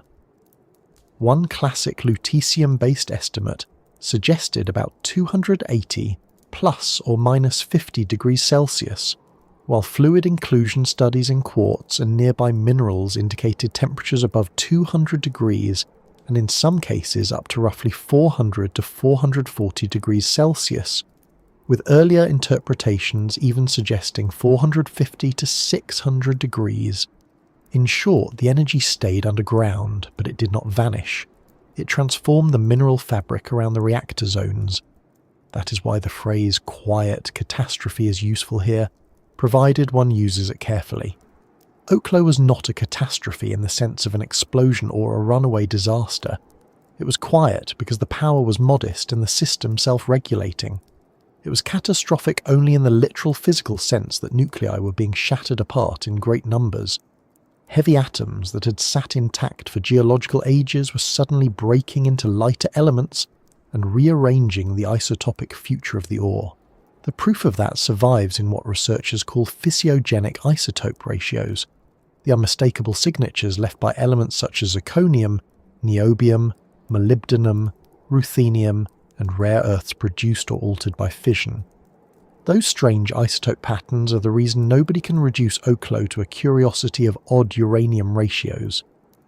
The site contains the products of an actual reactor history. It is a place where the rock records not only that uranium-235 was depleted, but that the daughter products of repeated splitting remained in the mineral assemblage long enough to be studied in detail. The catastrophe, then, was microscopic and cumulative. Each event was tiny. The total process was immense. One of the most important parts of that process involved uranium-238, the more abundant isotope that does not dominate the chain reaction in the same direct way but certainly did not sit idle. As George Cowan and later Alex Mashik summarized, some of the neutrons released during uranium-235 fission were captured by uranium-238, producing uranium-239, which then decayed through neptunium into plutonium-239. More than 2 tons of plutonium-239 are estimated to have been generated within the Oklo deposit over its operating history, and some of that plutonium itself later underwent fission, leaving its own characteristic products behind. This matters because it makes the reactor zones feel more like real reactor systems and less like simplified textbook sketches. They were not just eating through an initial supply of uranium-235, they were also breeding a fissile isotope from uranium-238, exactly the sort of thing one expects in a neutron-rich fission environment. Most of that plutonium-239 has long since disappeared through radioactive decay, given its half-life of about 24,000 years, but the isotopic evidence that it once formed and partly fissioned is still part of the site's physical memory. The energy budget, when stated plainly, is one of those facts that changes the scale in your mind. From the amount of uranium-235 that had been consumed, scientists inferred that the Oklo reactors together released on the order of 15,000 megawatt-years of thermal energy. Spread over their operating lifetime, that corresponds to an average power output that later summaries describe as probably less than 100 kilowatts for a given reactor zone, similar to a small research reactor rather than a commercial power plant. That combination is exactly why Oklo could be both physically dramatic and geologically survivable. The core was not producing the colossal continuous output of a modern gigawatt-scale station. It was producing a much smaller power level, but doing so over fantastically long times. In human terms, 100 kilowatts sounds modest. In geological terms, 100 kilowatts repeated over hundreds of thousands of years is enough to leave an unmistakable thermal and geochemical scar. It is the difference between a bonfire and a slow furnace. One is spectacular for an evening, the other quietly changes the wall behind it. That slow furnace quality is also why self-regulation mattered so much. The 2011 review of Oklo reactor evolution describes a first divergent thermal phase in which power and neutron flux increased, heating the core until negative thermal feedback began to push the total reactivity back towards zero.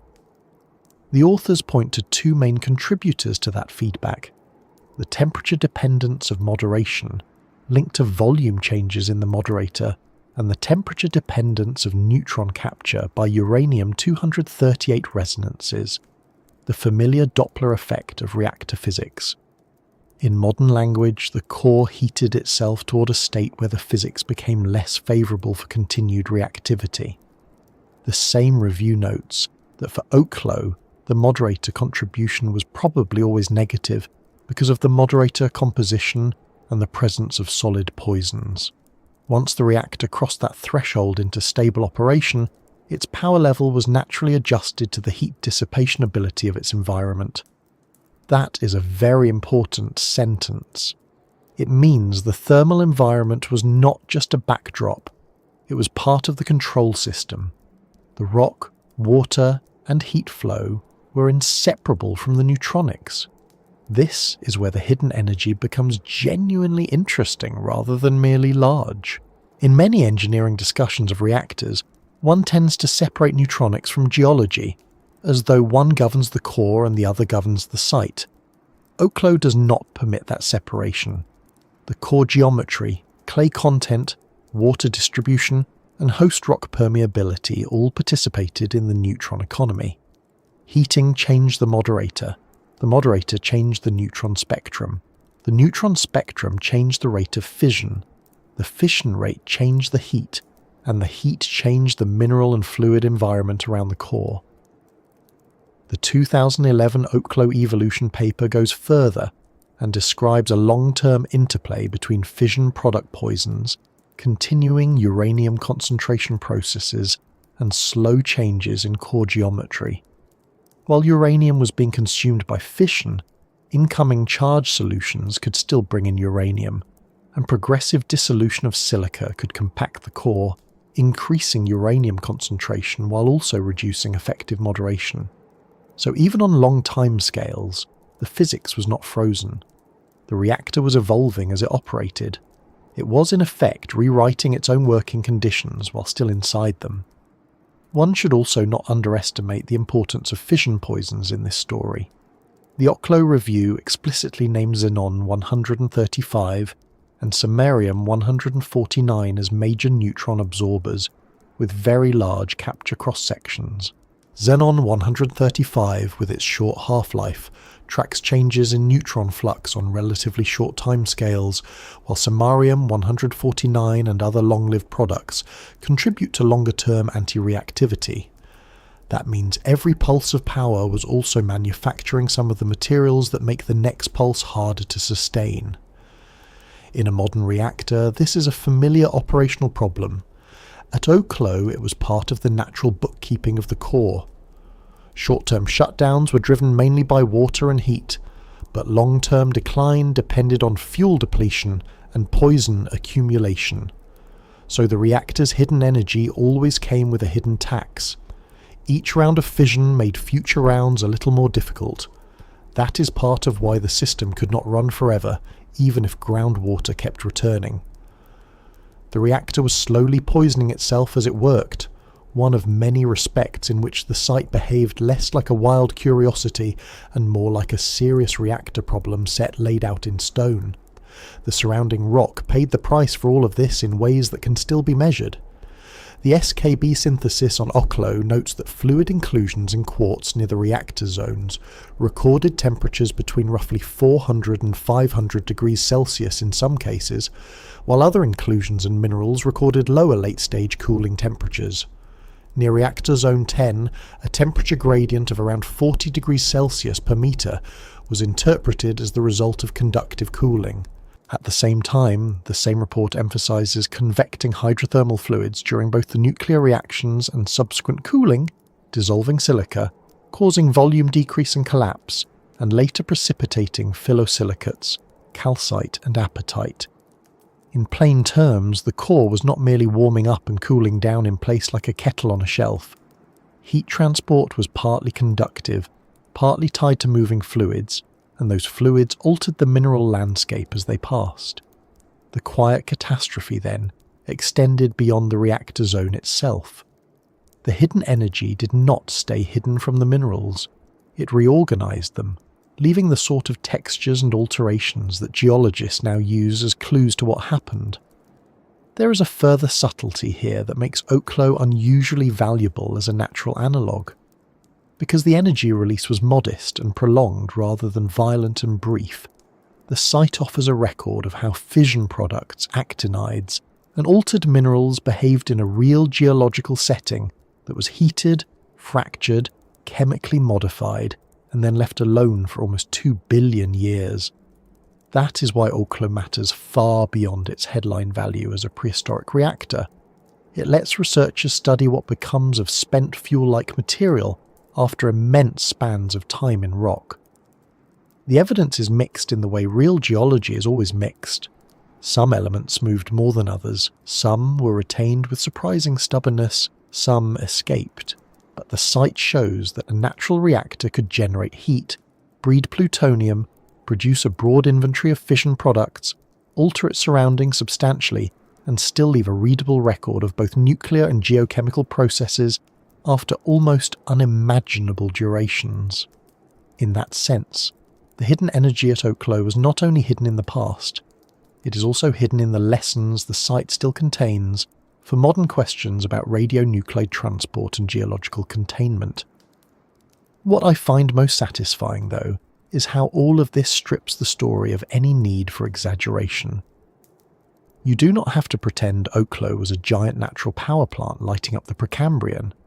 It was stranger than that.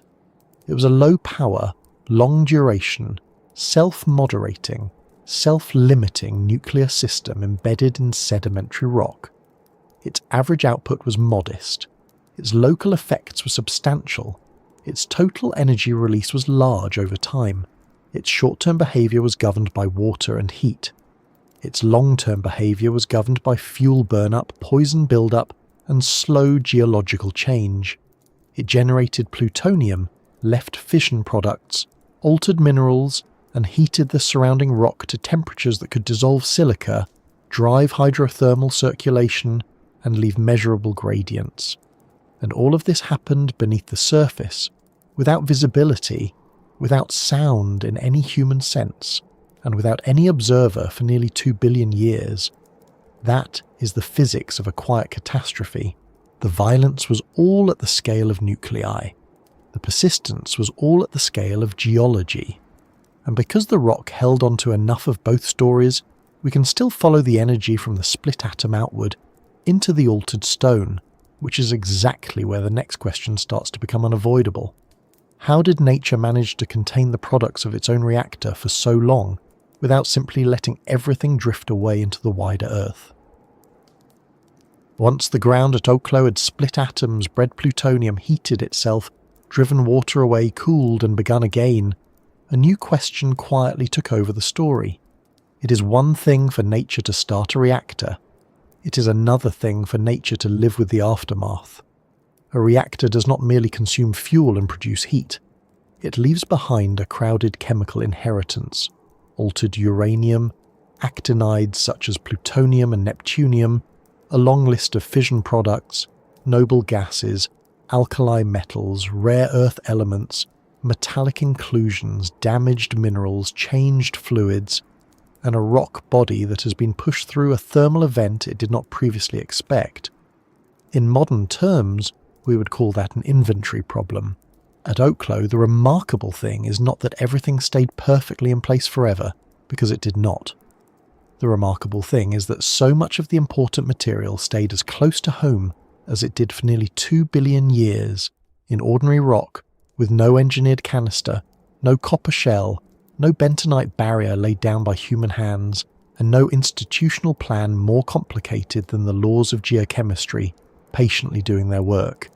That is why Oklo became such an important natural analogue for spent nuclear fuel in a geological environment.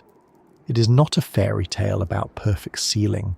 It is a real example of long-term retention, selective migration, and the stubborn ability of certain minerals and certain chemical conditions to keep radionuclides from wandering very far. The first reason nature contains so much of its own experiment is almost deceptively simple. The reactor core was made largely of uraninite, a uranium oxide matrix that proved much more durable than one might casually assume. Several reviews emphasize that many actinides and fission products with ionic sizes and chemical behavior compatible with the uraninite structure were largely retained there, especially where the deposit remained under reducing conditions and had seen little oxidation. In the broad environmental review from Sandia, the reactor core is described as consisting mainly of uraninite, with varying amounts of clay, and actinides and fission products compatible with the uraninite structure are said to have been largely retained by that core. The older Los Alamos paper by George Cowan makes the same point in a stricter geochemical form. A large part of the ore body retained its initial structure, the grains were not strongly altered by dissolution and recrystallization, and except for the fraction of products knocked directly out by fission recoil, release was controlled mainly by diffusion out of uraninite grains, rather than by wholesale breakdown of the matrix. That is a very important distinction. A dissolving, recrystallizing, oxidizing fuel matrix would have let far more material roam. A largely surviving uraninite matrix forced most species to move slowly, and many never moved much at all. The second reason lies not in the core itself, but in what surrounded it. Gauthier-Lafay's 2002 review states plainly that the long preservation of the Oklo reactors was due mainly to the geological stability of the site, the occurrence of clays surrounding the reactors and acting as an impermeable shield, and the occurrence of organic matter that maintained reducing conditions favourable to the stability of uraninite. That sentence has done a great deal of work in the decades since it was written, and deservedly so. The clays matter because they slow fluid movement and provide sorption surfaces. The organic matter matters because redox conditions decide whether uranium oxide remains comparatively stable or begins to oxidize into more mobile forms. In a reducing environment, uraninite is far happier staying put than it is in an oxidizing one. So Oklo's containment was never one single trick. It was a combination of a durable fuel-like matrix, clay-rich altered gangue around the core, and a chemical environment that did not encourage the easy oxidation and transport of uranium and many associated elements. Nature, in effect, gave its own reactor something like a geological backfill and a reducing chemical shelter, although it did so without ever using those words. That said, one has to be careful not to tell the story too neatly.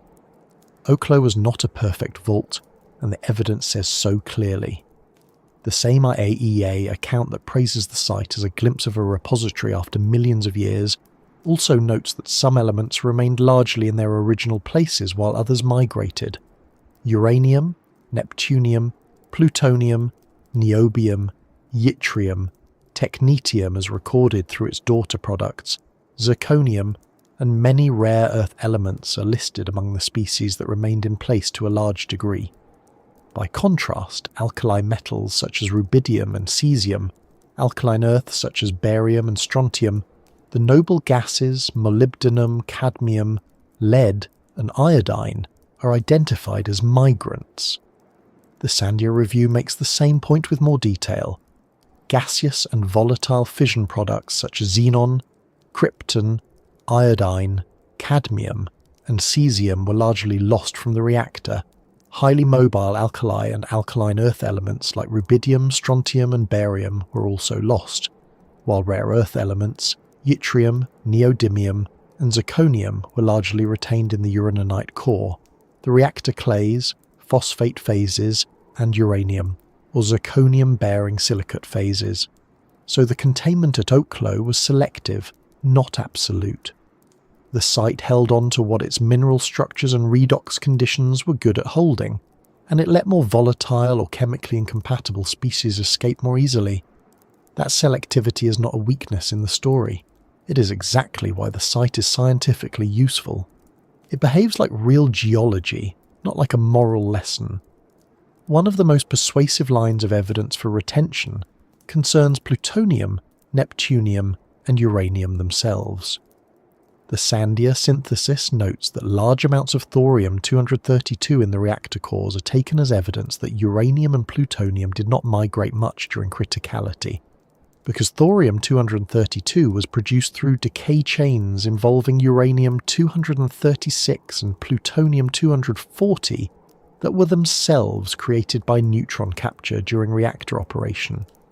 Thorium is scarce in the surrounding rocks, so finding it concentrated in the reactor cores means its parents, uranium and plutonium, largely stayed there too.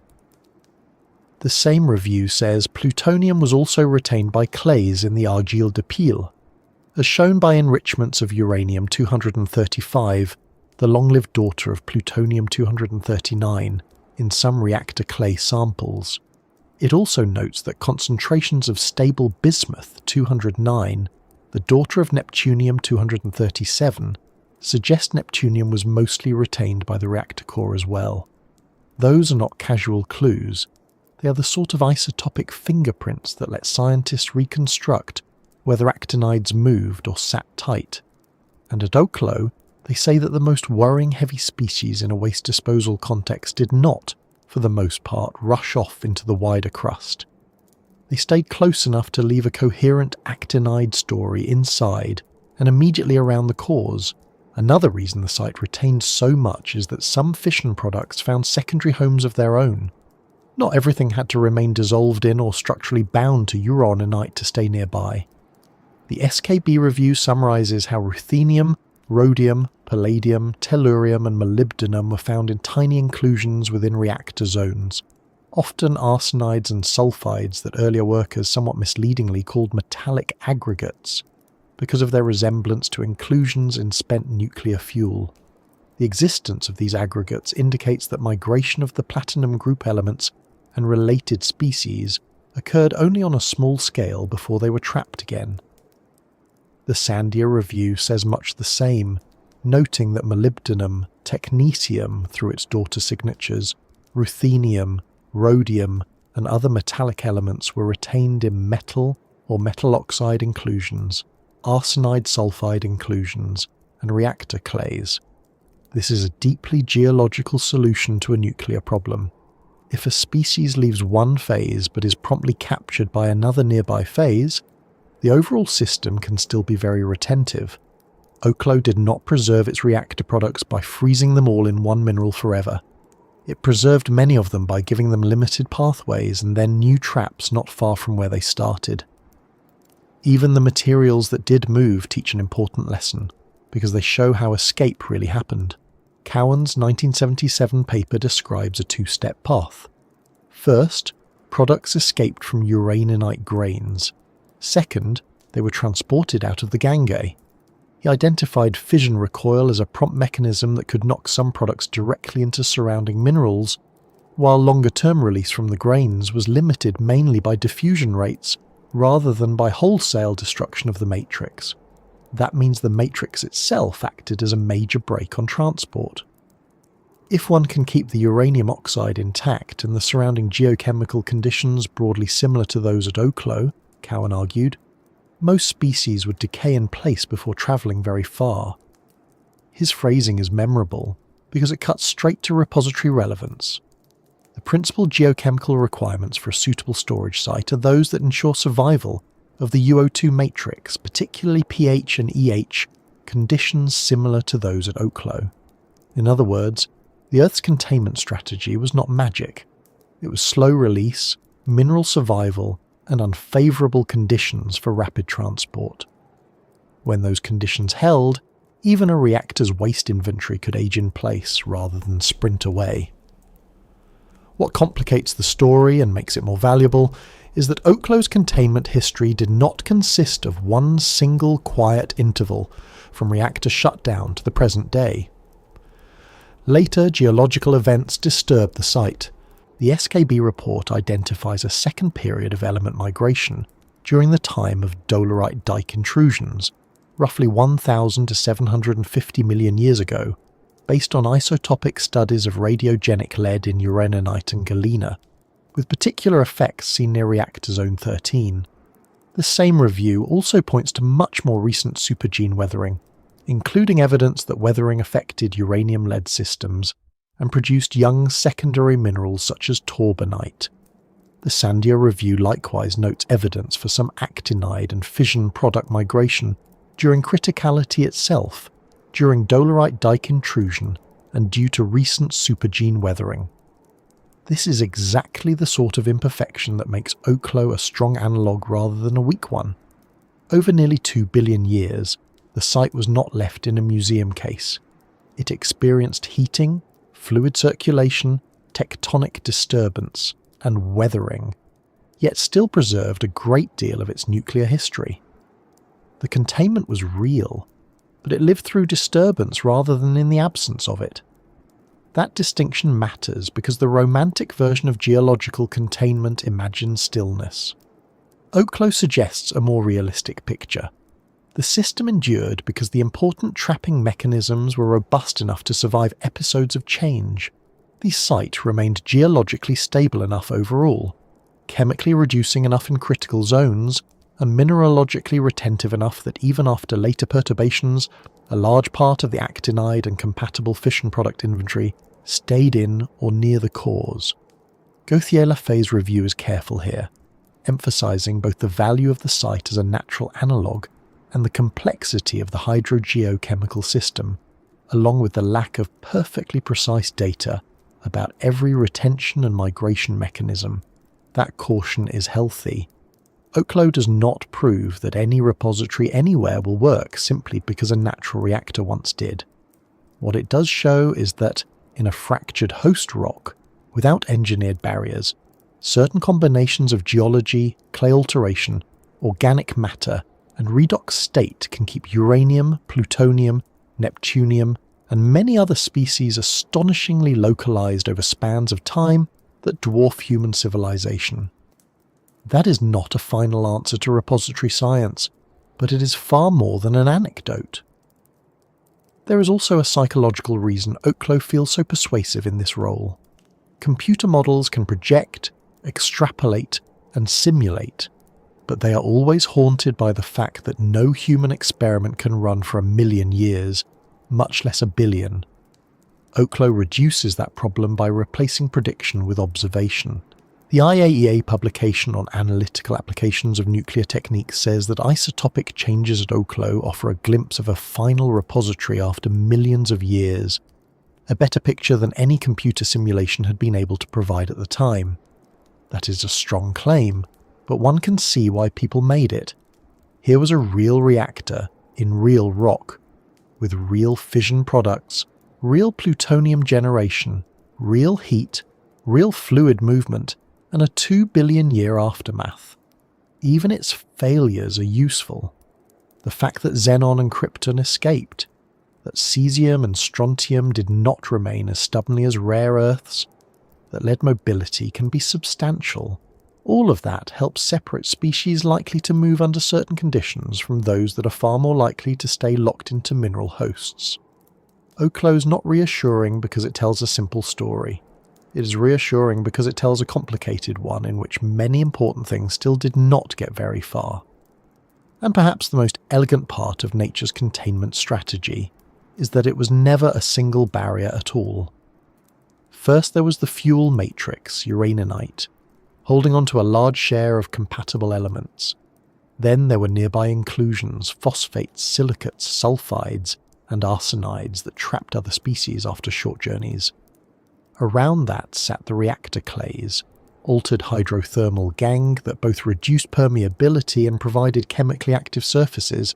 Beyond that sat the broader basin environment, whose organic matter helped maintain reducing conditions favourable to uraninite stability. And over all of it lay the slow, ordinary fact of deep geological time, which allowed decay to remove many radionuclides before they ever had much chance to migrate widely. In a human repository, we speak of multiple barriers as a design principle. At Oklo, a kind of multiple barrier system emerged naturally from the interaction of ore mineralogy, fluid rock alteration, and basin geochemistry. It was imperfect, selective, and historically disturbed, but it was still layered, and that layered quality is one reason the site has remained central to discussions of long-term waste behaviour. So when we say nature contained its own nuclear experiment, the honest version is more interesting than the simplified one. Nature did not build a flawless vault and lock every product inside forever. It created a durable uranium oxide core, surrounded it with clay-rich altered material, maintained reducing conditions with organic matter, limited transport through diffusion and short-range trapping, and then endured later geological insults without entirely losing control of the record. Some gases fled, some mobile ions wandered, some products shifted during heat pulses, Dike events, or weathering episodes, but many of the most important heavy elements and many compatible fission products remained close enough to the reactor zones that, after nearly 2 billion years, scientists can still read their distributions and ask meaningful questions about long-term retention. That is a rather extraordinary level of containment for a system assembled by sediment, groundwater, redox chemistry, and time alone. And once you see that, the story begins to widen again, because Oklo stops being merely a curiosity about uranium and starts looking like a message about the Earth itself, about what kind of planet can produce, preserve, and remember an event like this across such a depth of time. By the time you have followed Oklo through uranium, water, heat, fission products, and 2 billion years of patient geological bookkeeping, the site starts to feel larger than itself. It stops being only a strange fact about a reactor in ancient rock and starts looking like a window into what the Earth was like when that reactor became possible. That is really what Oklo reveals about deep time. It tells us not just that a uranium deposit once went critical, but that the planet around it had already become chemically, hydrologically, and geologically sophisticated enough to support that event. The deposit sits in the Francevilian Basin of southeastern Gabon, within sedimentary rocks about 2.1 billion years old, and the natural fission reactions began later, around 1.95 billion years ago. That timing matters because it places Oklo squarely in the Paleo-Proterozoic, after major planetary changes had already begun to reshape the atmosphere, the oceans, and the way elements move through the crust. The first and perhaps most important thing Oklo tells us is that the Earth of 2.1 to 1.95 billion years ago was no longer the chemically reducing world of the earlier Archean. Uranium only became mobile enough in surface and near-surface waters to concentrate into deposits like Oklo once oxidizing conditions had developed. Reviews of the Francevilian Basin and of the Oklo reactors both make this point directly. Uranium was transported by oxidizing fluids and then precipitated under reducing conditions, often with hydrocarbons or organic matter involved. That is not a small background detail. It means the existence of Oklo depends on a world in which oxygen had become geologically important.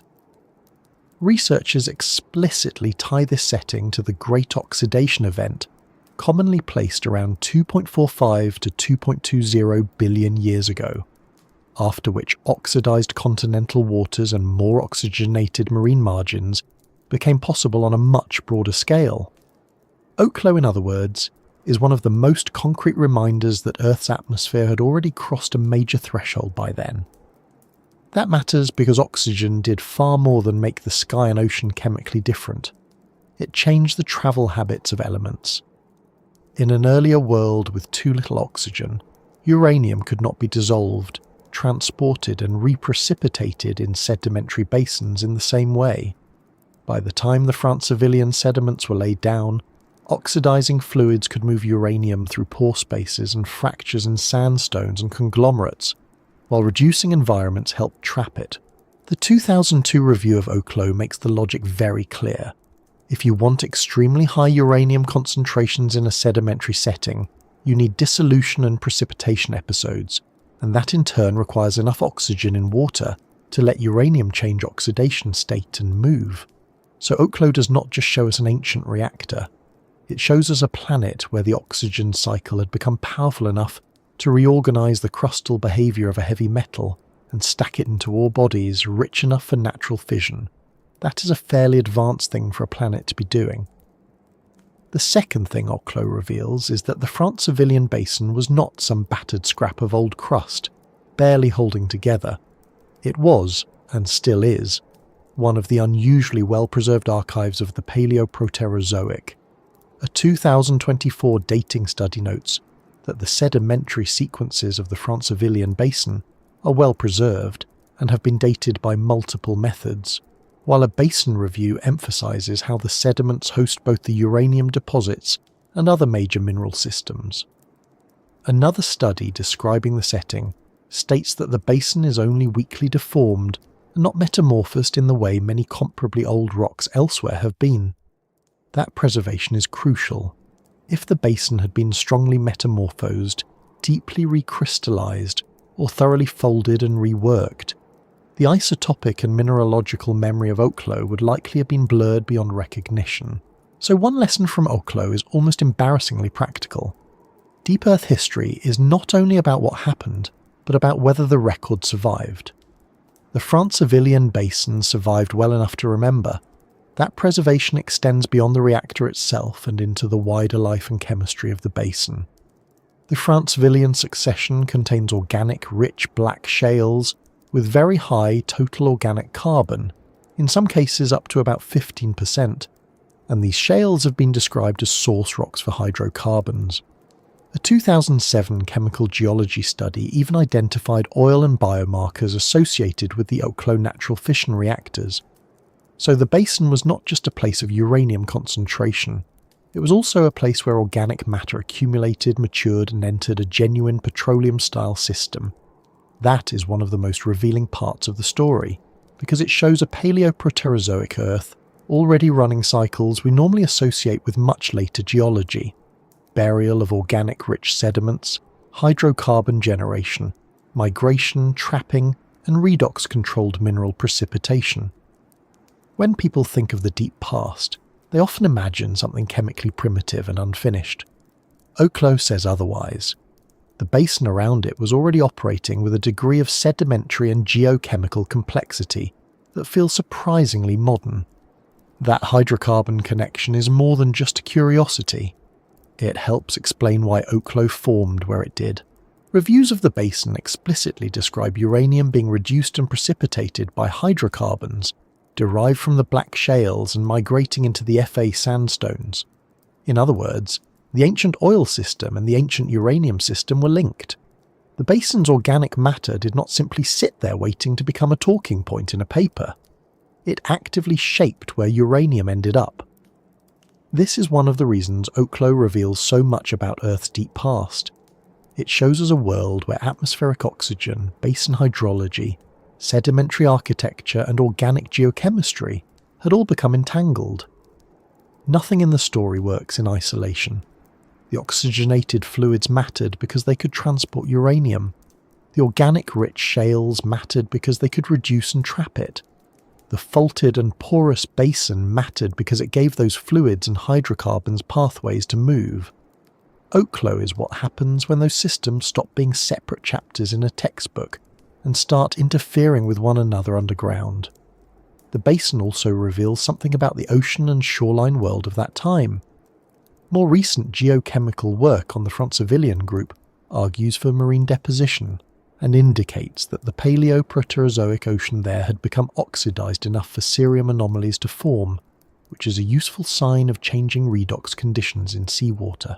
Other recent work describes a stable, shallow, oxygenated continental seawater margin setting associated with the Francevilian macrofossils. You do not need to accept every interpretive step of the early life debate to see the larger point. The basin was not just recording buried groundwater chemistry. It was part of a broader surface world in which oxygenated marine environments were becoming established. Oklo therefore belongs not to an isolated underground story, but to a surface and subsurface Earth whose redox state had changed enough to affect continents, coastlines, pore waters, ore formation, and perhaps the ecological possibilities of shallow seas as well. That brings us to one of the most intriguing side stories in the Francevilian Basin, life. The basin is famous not only for Oklo, but also for preserving centimetre-scale structures that many researchers interpret as some of the earliest macroscopic or complex organisms known. Those interpretations are still discussed and refined, and some papers emphasise that certain claims remain debated or require metabolic evidence rather than morphology alone.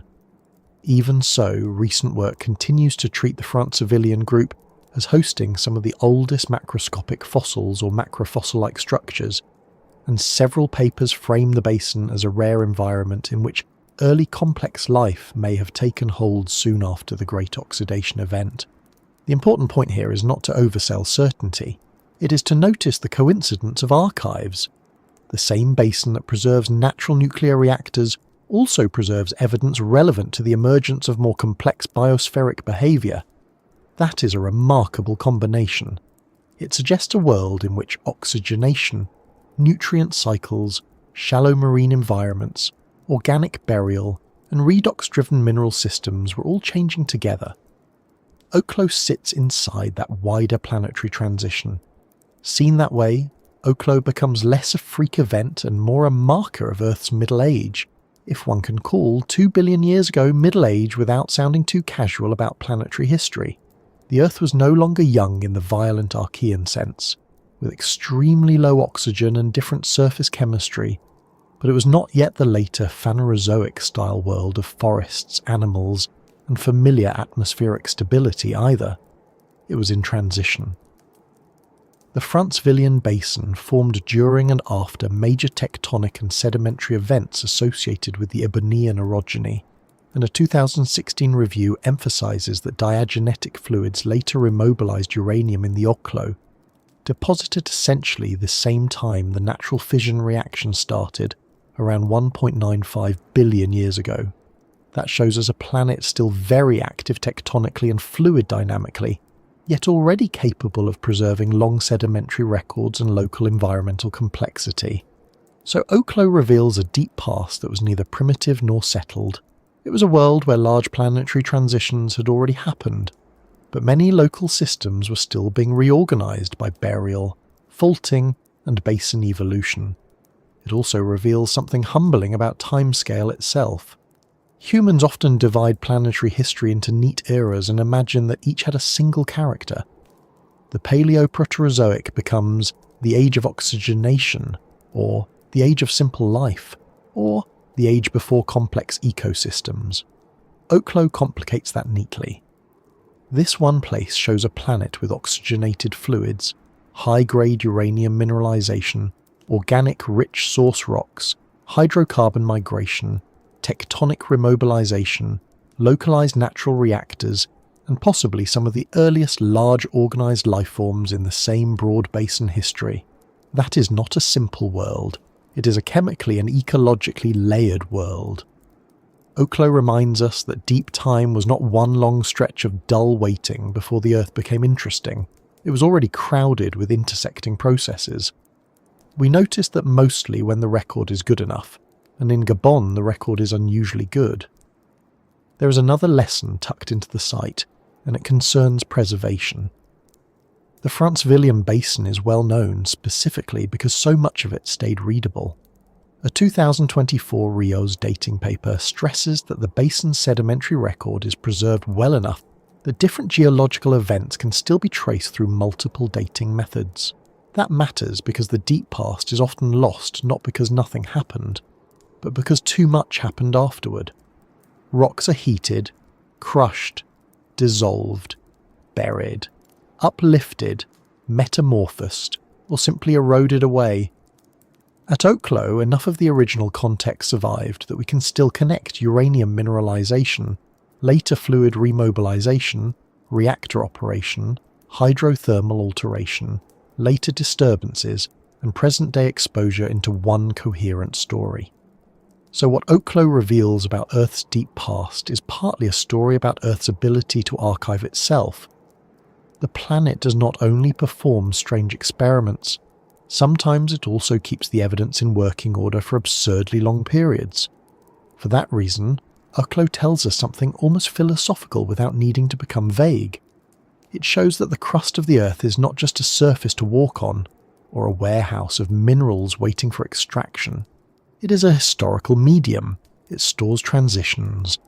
In the rocks around Oklo, one can read oxygenation, uranium mobility, hydrocarbon systems, tectonic rearrangement, fluid circulation, nuclear criticality, mineral alteration, and long-term geochemical containment. Those are all chapters of planetary behaviour written into the same basin. The site therefore forces a useful adjustment in scale. We tend to talk about the environment as though it were a thin layer of weather and biology at the surface. Oklo reminds us that the environment includes deep groundwater, basin chemistry, mineral frameworks, and isotope histories extending across billions of years. That is what makes the story feel bigger every time one revisits it. The reactor is only the loudest sentence in a much longer geological paragraph. There is also a cautionary lesson in all this for the way we imagine novelty. Human beings like to claim certain feats as uniquely ours because we achieved them intentionally. That part remains true. We did build reactors on purpose. Nature did not hold design meetings. But Oklo reveals that the underlying physical possibilities we regard as advanced often belong to Earth history far earlier than our inventions. The ancient planet was already capable of oxygenating its waters, moving uranium, trapping hydrocarbons, building redox fronts, and, in one extraordinary case, assembling a natural reactor. The point is not that humans are unimportant. The point is that the planet was never simple. If anything, Oklo is a reminder that Earth's deep past often exceeds our categories. What we call geology turns out to include conditions subtle enough to mimic parts of nuclear engineering, and what we call early Earth turns out to include environments complex enough to host mineral systems, possible macroscopic life, and long-lived archives all at once. And once that idea settles in, another thought begins to form almost automatically. If Oklo reflects a particular overlap of oxygenation, uranium isotopes, basin architecture, groundwater, and geological stability on the ancient Earth, then the obvious next question is whether such overlaps are truly unique to Gabon, or merely the best preserved example we have found so far. More broadly, if a planet can do this once, under the right conditions and at the right moment in its history, then one begins to wonder whether the same kind of accident might happen elsewhere, whether on Earth again under different circumstances, deep underground on another world, or in some long-vanished setting whose evidence has not survived as kindly as the Francevilian Basin has. And so the obvious question arrives, almost with a little impatience of its own. If Earth once managed to assemble a natural reactor out of uranium, groundwater, and old sedimentary rock, could it ever do the trick again? The answer, frustratingly but honestly, is both simple and interesting. In the strict Oklo sense, on the Earth we live on now, probably not. The window that made Oklo possible seems to have been tied to a very specific moment in planetary history, and that moment has passed. Oklo remains the only known natural nuclear reactor site on Earth, and both the IAEA and NASA's astrobiology program describe it that way. Older searches for fossil reactors in other uranium districts turned up no positive evidence of additional sites, which is rather remarkable considering how many geologists would have loved a second example to argue over. The main reason is the same one that has quietly haunted this whole story from the beginning. Uranium does not stay isotopically young forever. Today, natural uranium contains about 0.720% uranium-235. That figure is too low for an ordinary light water moderated reactor based on natural uranium. A modern reactor physics text states it very plainly. A reactor based on natural uranium cannot be operated with light water, and instead needs another moderator such as heavy water, while fast spectrum reactors require an even higher proportion of fissile material because fast neutrons are less likely to induce fission than thermal neutrons. World Nuclear Association likewise notes that natural uranium today is about 0.7% uranium-235. In other words, the easy route Oklo used, rich natural uranium plus ordinary groundwater, is no longer available in the same way. The atoms have aged out of it. That is why papers on the timing of natural reactors keep returning to the same conclusion. The conditions were not merely rare in space, they were rare in time. François Gauthier-Lafay's review on natural fission reactors argues that the physical and chemical conditions for such reactors were strongly age-dependent, and another review summarised in search results notes that the steady decline of uranium-235 made natural fission impossible after about 1.8 billion years ago. That does not mean physics itself changed. It means the isotopic composition of natural uranium changed enough to close one of nature's easiest pathways to self-sustaining criticality in wet sedimentary ore. The Earth kept its geology, kept its groundwater, kept its uranium deposits, but lost the younger fuel. That answer tends to disappoint people who secretly want the planet to be hiding a few more surprise reactors under remote hillsides, waiting to embarrass us again. But before we make the answer too tidy, it is worth pausing over one small complication. Saying "not like Oklo" is not exactly the same as saying absolutely impossible under any imaginable natural circumstances. Reactor physics leaves a little room for that distinction.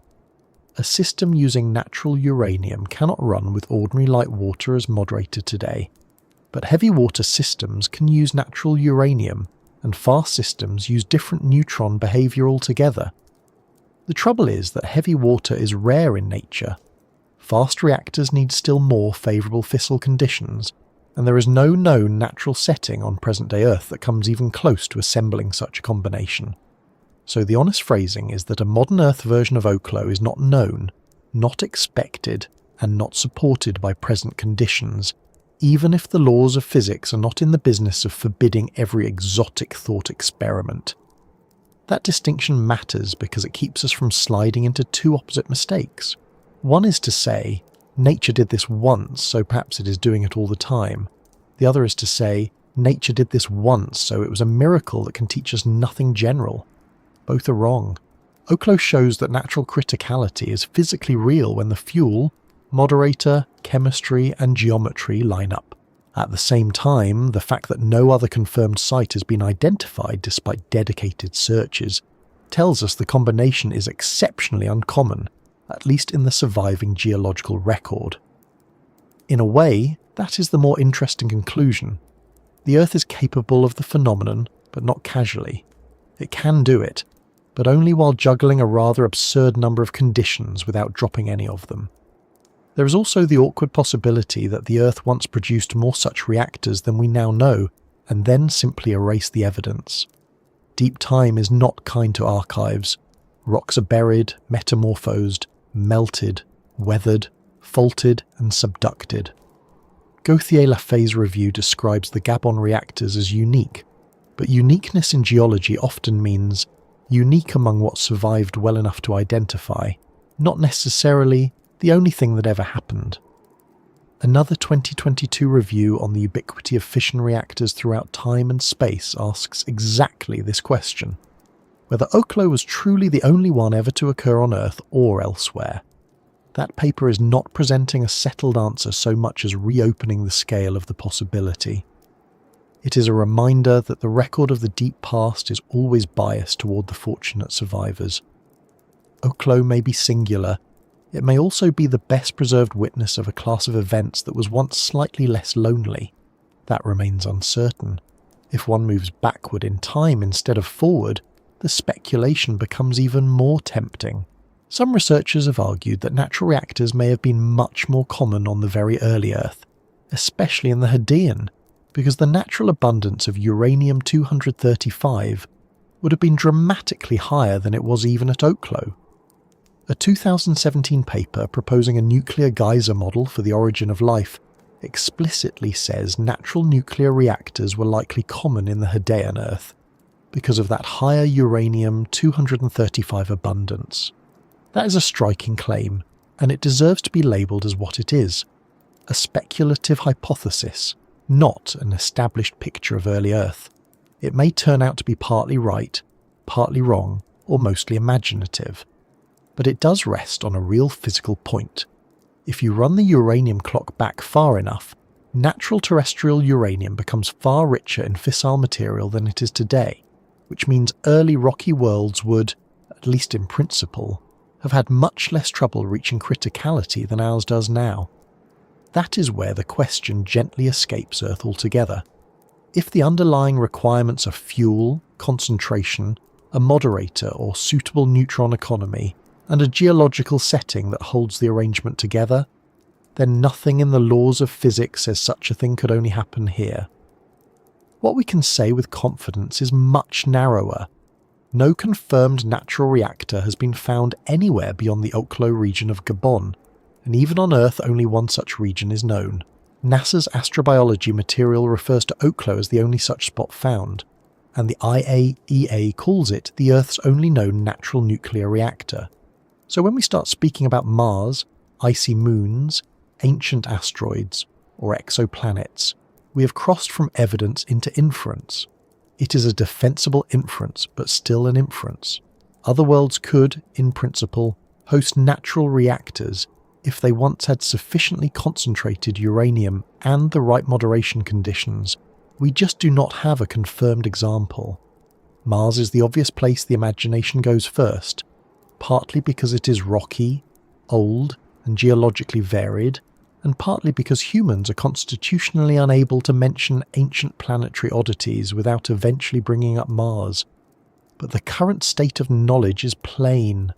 No natural fission reactor has been identified there. One could invent plausible requirements easily enough. Early Mars had liquid water, crustal differentiation, sedimentary basins, hydrothermal systems, and deep time. Those are respectable ingredients. Yet, respectable ingredients are not the same as a confirmed reactor zone. Without actual isotopic anomalies, depleted uranium-235 signatures, or preserved fission products in the right mineral context, the idea remains a possibility in search of evidence. That is a recurring theme in science. A good idea is not the same thing as a found object. The same caution applies even more strongly to icy moons or ocean worlds. Radioactive decay absolutely matters for their energy budgets, and NASA-backed habitability work on Europa has considered radioactive energy in deep environments as a potential support for microbial ecosystems. But that is not the same thing as a natural reactor in the Oklo sense. Ordinary radioactive heating is widespread. A self-sustaining fission chain reaction is much rarer and needs a much tighter set of conditions. It is one thing for uranium, thorium and potassium to warm a world slowly through decay. It is another for a deposit to cross the threshold into criticality.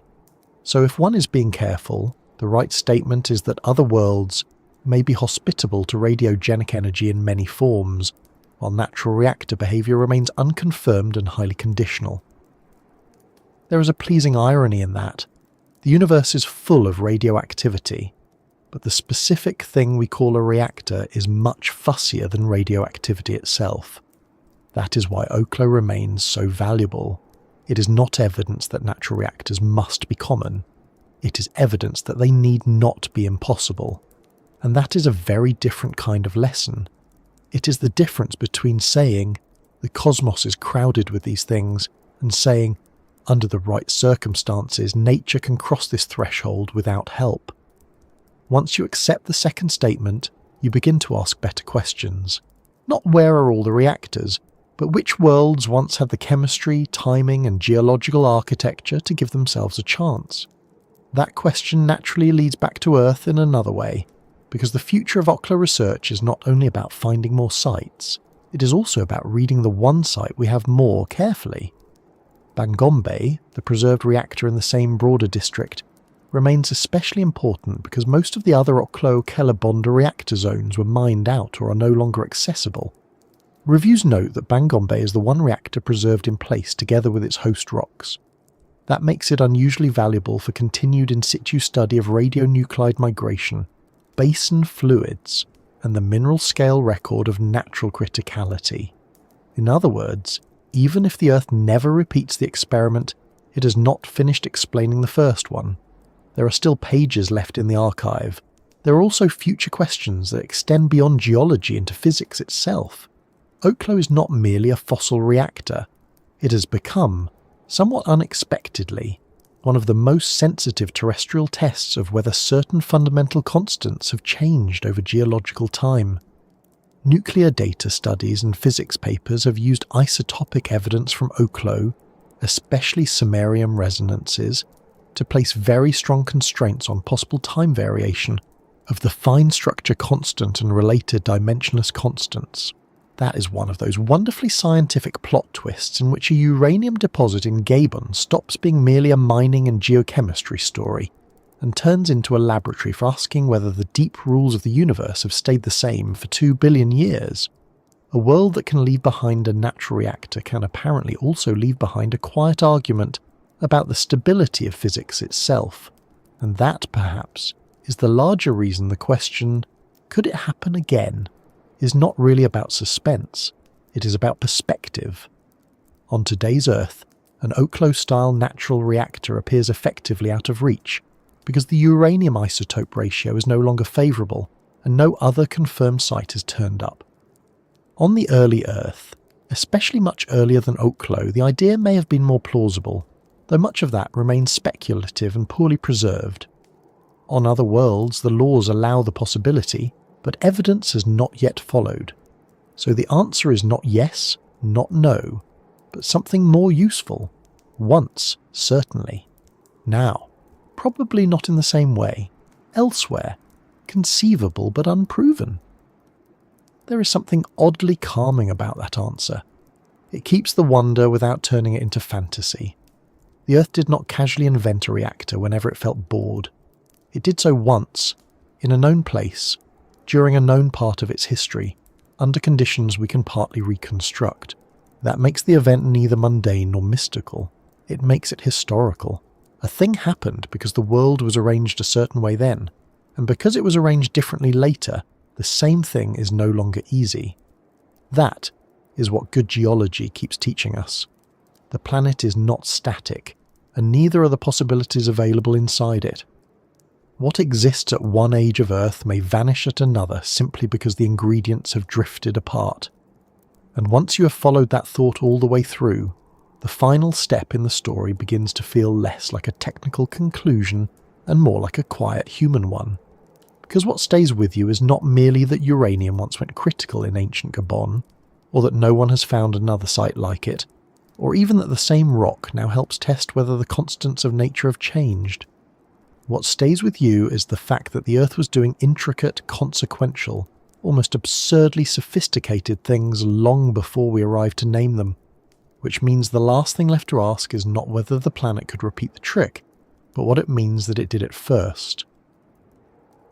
After everything we have followed together, the ore, the water, the heat, the strange patience of isotopes, the slow discipline of geology, and the discovery that arrived in modern hands by way of a number that looks slightly wrong in a French fuel analysis, we end up with a thought that is much bigger than the deposit itself. It is not only that Oklo happened, it is that Earth did it first. long before people built a reactor in Chicago, long before anyone spoke of neutrons, criticality, control rods, moderation, enrichment, or containment, the planet had already assembled a place where uranium could sustain a chain reaction naturally. The known natural reactor zones at Oklo operated around 1.95 billion years ago, and they remain the only confirmed example of such reactors on Earth. That fact is still as startling as it sounds, even after one has become intellectually accustomed to it. The surprise does not wear off so much as settle into a different place in the mind. It stops being a trick fact and becomes a way of seeing the planet differently. When people hear a story like this for the first time, the first reaction is often delight, followed very closely by disbelief. That makes sense. Nuclear reactors belong in our imagination to the modern world. They belong with steel vessels, industrial precision, equations written on boards, a great deal of paperwork, and everyone involved speaking in a tone that suggests no one should touch anything without permission. Reactors feel like one of those inventions that mark a clear boundary between the ancient and the modern. They feel too technical, too managed, too improbable to have any business appearing in the deep past. And yet Oklo exists precisely to correct that intuition. The underlying process never belonged to us.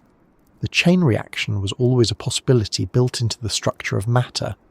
Human beings discovered it, described it, learned how to sustain it deliberately, and then attached to it all the usual human complications of ambition, fear, bureaucracy, and debate.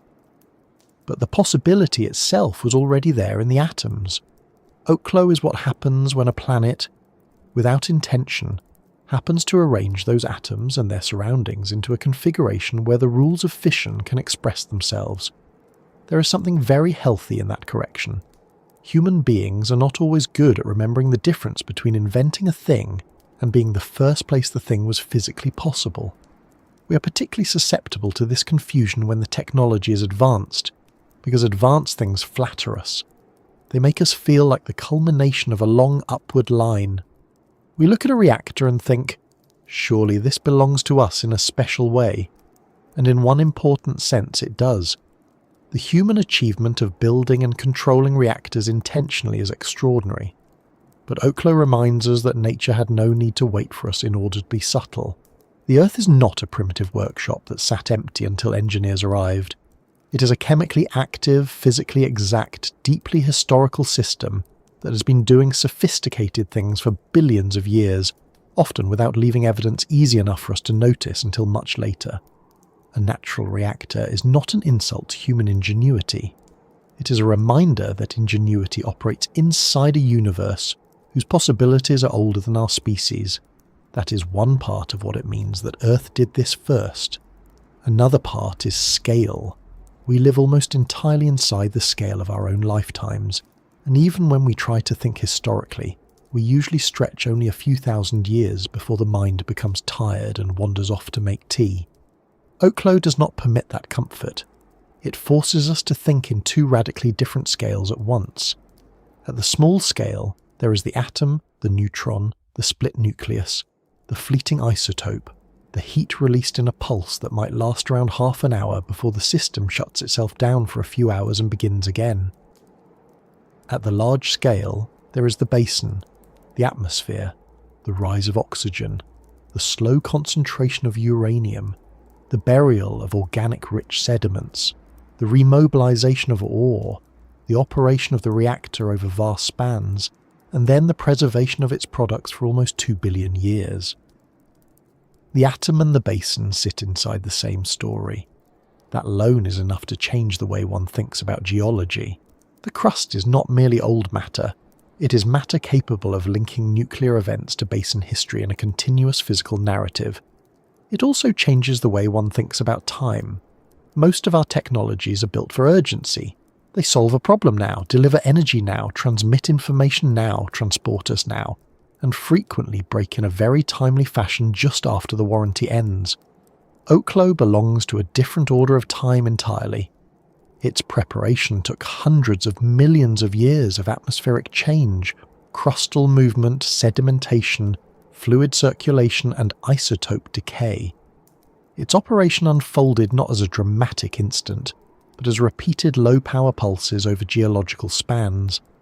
Its aftermath lasted so long that the short-lived radionuclides were gone long before animals, trees or people appeared in anything like their familiar form. And then, after all that, the evidence still waited in the rock until 20th century scientists were in a position to interpret it. It is difficult to think of a better demonstration that the Earth's timescales are not simply large versions of ours. They are a different category altogether. The planet can begin a process before multicellular life, as we know it exists, and still be storing useful evidence of that process when a mining company arrives with modern equipment. That is not just old age. It is continuity on a scale our ordinary habits of thought barely accommodate. There is another lesson in it too, and this one is quieter. Oklo says something about the deep relationship between complexity and patience. We often imagine complexity as something that appears when intelligence intervenes. If a system is intricate, our instincts tell us someone must have designed it. There is a reason for that. In daily life, a complicated arrangement usually does come from deliberate planning. A bridge, a power grid, a watch, a laboratory instrument, an airport timetable that almost works. These are all human structures. But Earth systems produce complexity through duration and repeated interaction. No one designed the Francovillian Basin to become a natural reactor district. No one selected the layers, tuned the faults, guided the oxidizing fluids, placed the hydrocarbons, adjusted the uranium-235 fraction, or decided that enough groundwater should seep into the ore to moderate neutrons until the heat drove it back out again. Yet the result, when viewed as a whole, is as condition-sensitive as any engineered process. That does not make it designed in the human sense. It makes it the outcome of a planet allowed to run for a very long time under stable physical laws. One begins to suspect that complexity is not only what intelligence builds, but also what matter can do if it is given enough time and the right constraints. And perhaps that is why this story feels so soothing despite involving nuclear fission, a phrase not usually associated with winding down for the night. Beneath the technical detail there is a kind of reassurance in it. The world is stranger than it first appears. Yes, but it's not strange in a random or chaotic way. It is strange in an orderly way. The oddness comes from lawful things combining under rare conditions. Uranium-235 decays faster than uranium-238. Oxygen changes what water can carry. Organic matter changes what uranium can do when it arrives. Water moderates neutrons. Heat expels water. Cooling invites it back. Minerals trap some products and let others go. None of these rules is whimsical. The wonder comes from the fact that the rules are consistent enough for such an improbable arrangement to happen naturally and still be reconstructible billions of years later. That is a deeply calming kind of mystery. It is not the mystery of nonsense. It is the mystery of hidden order. It also says something sobering about our place in the story of energy. Humans often speak as though the major forms of power entered the world when we learned to use them. Fire becomes a human story. Electricity becomes a human story. Nuclear energy becomes a human story. There is some truth in that, because use changes everything. But the sources themselves belong to the wider world. Fire was in lightning and volcanoes long before hearths. Electricity flashed in storms and pulsed in animals long before wires. Radioactivity warmed minerals and altered isotopes long before any human thought to measure it. Oklo extends that point one step further. Even a self-sustaining fission chain reaction, which feels almost inseparable from modernity, had a natural precedent. That does not erase the ethical and political weight of human nuclear technology. If anything, it deepens it. We are not playing with something imaginary or invented from scratch. We are taking hold of one of the older physical possibilities in the universe and forcing it into our own timescale, our own institutions, and our own moral limitations. Oklo reminds us that what we call advanced is often simply old physics in new hands. There is humility in that, but not humiliation. Those are not the same thing. Humility says the universe is larger, older, and more capable than our first impressions allow. Humiliation says we matter less because of it. Oklo does not argue for the second. In fact, one could say it argues for the opposite. The Earth may have run a reactor first, but only humans, as far as we know, came later and recognized what had happened. That is no small thing. The same species that worries about rent, misplaces keys, burns dinner, and occasionally decides to read about Precambrian uranium before bed, also developed mass spectrometry, isotope geochemistry, reactor physics, and enough patience to realize that a slightly depleted uranium sample from Gabon meant the deep past had just changed shape. We did not originate the process, but we did become the first known creatures capable of understanding that it had once occurred naturally. There is dignity in that. The universe may be ahead of us in age, but we are not absent from the story. We are the part of the story that can look back. And looking back, in this case, also means learning something practical. One of the reasons Oklo remains scientifically important is not merely that it is astonishing, but that it functions as a natural analogue for long-term waste behaviour in rock.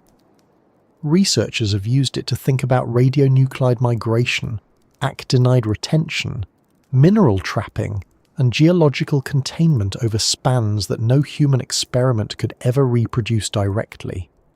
That practical use is itself part of what it means that Earth did this first. The planet did not merely perform the phenomenon, it also preserved a long-term record of the aftermath in a way that now helps us think more clearly about our own choices. Some fission products moved, some stayed astonishingly close to the cores, some actinides remained largely retained. The site is not a simple promise that geology solves everything, but neither is it a story of total loss. It is a complicated, real, instructive archive. So the Earth not only preceded us in the process, it now educates us through the remains. That is a very patient kind of teaching. There is also something almost funny, in a dry geological way, about the fact that one of the most sophisticated messages the Earth ever left for us arrived disguised as missing uranium. Not a monolith, not a dramatic crater, not an impossible artifact, just a sample whose uranium-235 content was slightly lower than expected. Science is often at its best when reality refuses to announce itself theatrically. Oklo fits that pattern perfectly. The planet had managed a remarkable act, and then tucked the record away inside isotope ratios, mineral inclusions, and altered rock. It left the clue in a form that only a mature scientific culture could read. There is a lesson in that too. The world does not owe us obviousness. It will often hide its greatest stories in details small enough to be ignored by anyone who is not paying attention. The scientists who first followed that anomaly to its conclusion did something very simple and very noble. They took the detail seriously. That is how we came to know that Earth did this first. So what does it mean in the end that Earth did this first? It means the planet is older in its capabilities than we usually remember. It means deep time is not an empty backdrop, but a place where highly specific things can happen, and then wait for recognition. It means technology is often less a rebellion against nature than a delayed understanding of what nature already makes possible under its own conditions. It means the Earth of 2 billion years ago was already chemically rich, geologically dynamic, and subtle enough to couple atmosphere, groundwater, ore formation, hydrocarbon systems and reactor physics in one place. It means our inventions, impressive as they are, belong to a longer physical story rather than standing outside it, and it means that if we want to think clearly about our own powers, especially the dangerous and consequential ones, we should probably do so with a little more geological humility and a little less swagger. The rocks have been solving stranger problems than we knew. And now, having followed the atom into the stone and the stone back into the long memory of the planet, we arrive at a quieter place than the subject first promised. Perhaps that is fitting. Oklo is not really a story about explosions, despite the word nuclear. making every effort to drag our imagination in that direction. It is a story about slowness, conditions, patience, and the strange competence of ordinary matter under extraordinary circumstances. It is a story about a sleepy planet, if you like, though sleepy only in the sense that most of its deepest work happens without fuss. Beneath the noise of our days, beneath schedules and deadlines and all the little clocks we live by, the Earth remains what it has always been, busy in long rhythms, storing events in stone, taking its time with everything, including its surprises. So wherever you are listening from tonight, and whatever time it is in your little corner of the world, perhaps it is pleasant to remember that the ground beneath the long human story is not blank. It is full of histories we did not witness, and processes we only gradually learned to name. Somewhere in that buried history nearly 2 billion years ago, a uranium deposit in Gabon found itself wet enough, rich enough, and ancient enough to begin quietly splitting atoms. It warmed, pulsed, altered its surroundings, left its products behind, and then slept again for ages beyond counting. Much later we came along, noticed that a number was slightly off, and realised that the planet had once done something we thought belonged only to us. That does not diminish the human story, it deepens it. It places us inside a world that was already intricate before we arrived, and that is still intricate now, whether we notice or not. There is comfort in that, I think. We are not drifting through a dull universe waiting for meaning to be installed. We are living on a planet with a long memory, one that has been performing quiet experiments for billions of years and leaving just enough evidence for patient minds to find. And if there is a nice thought to drift off with, perhaps it is simply this. Even the strangest truths can lie sleeping in stone, waiting for the right century, the right tools, and the right curious person to notice them.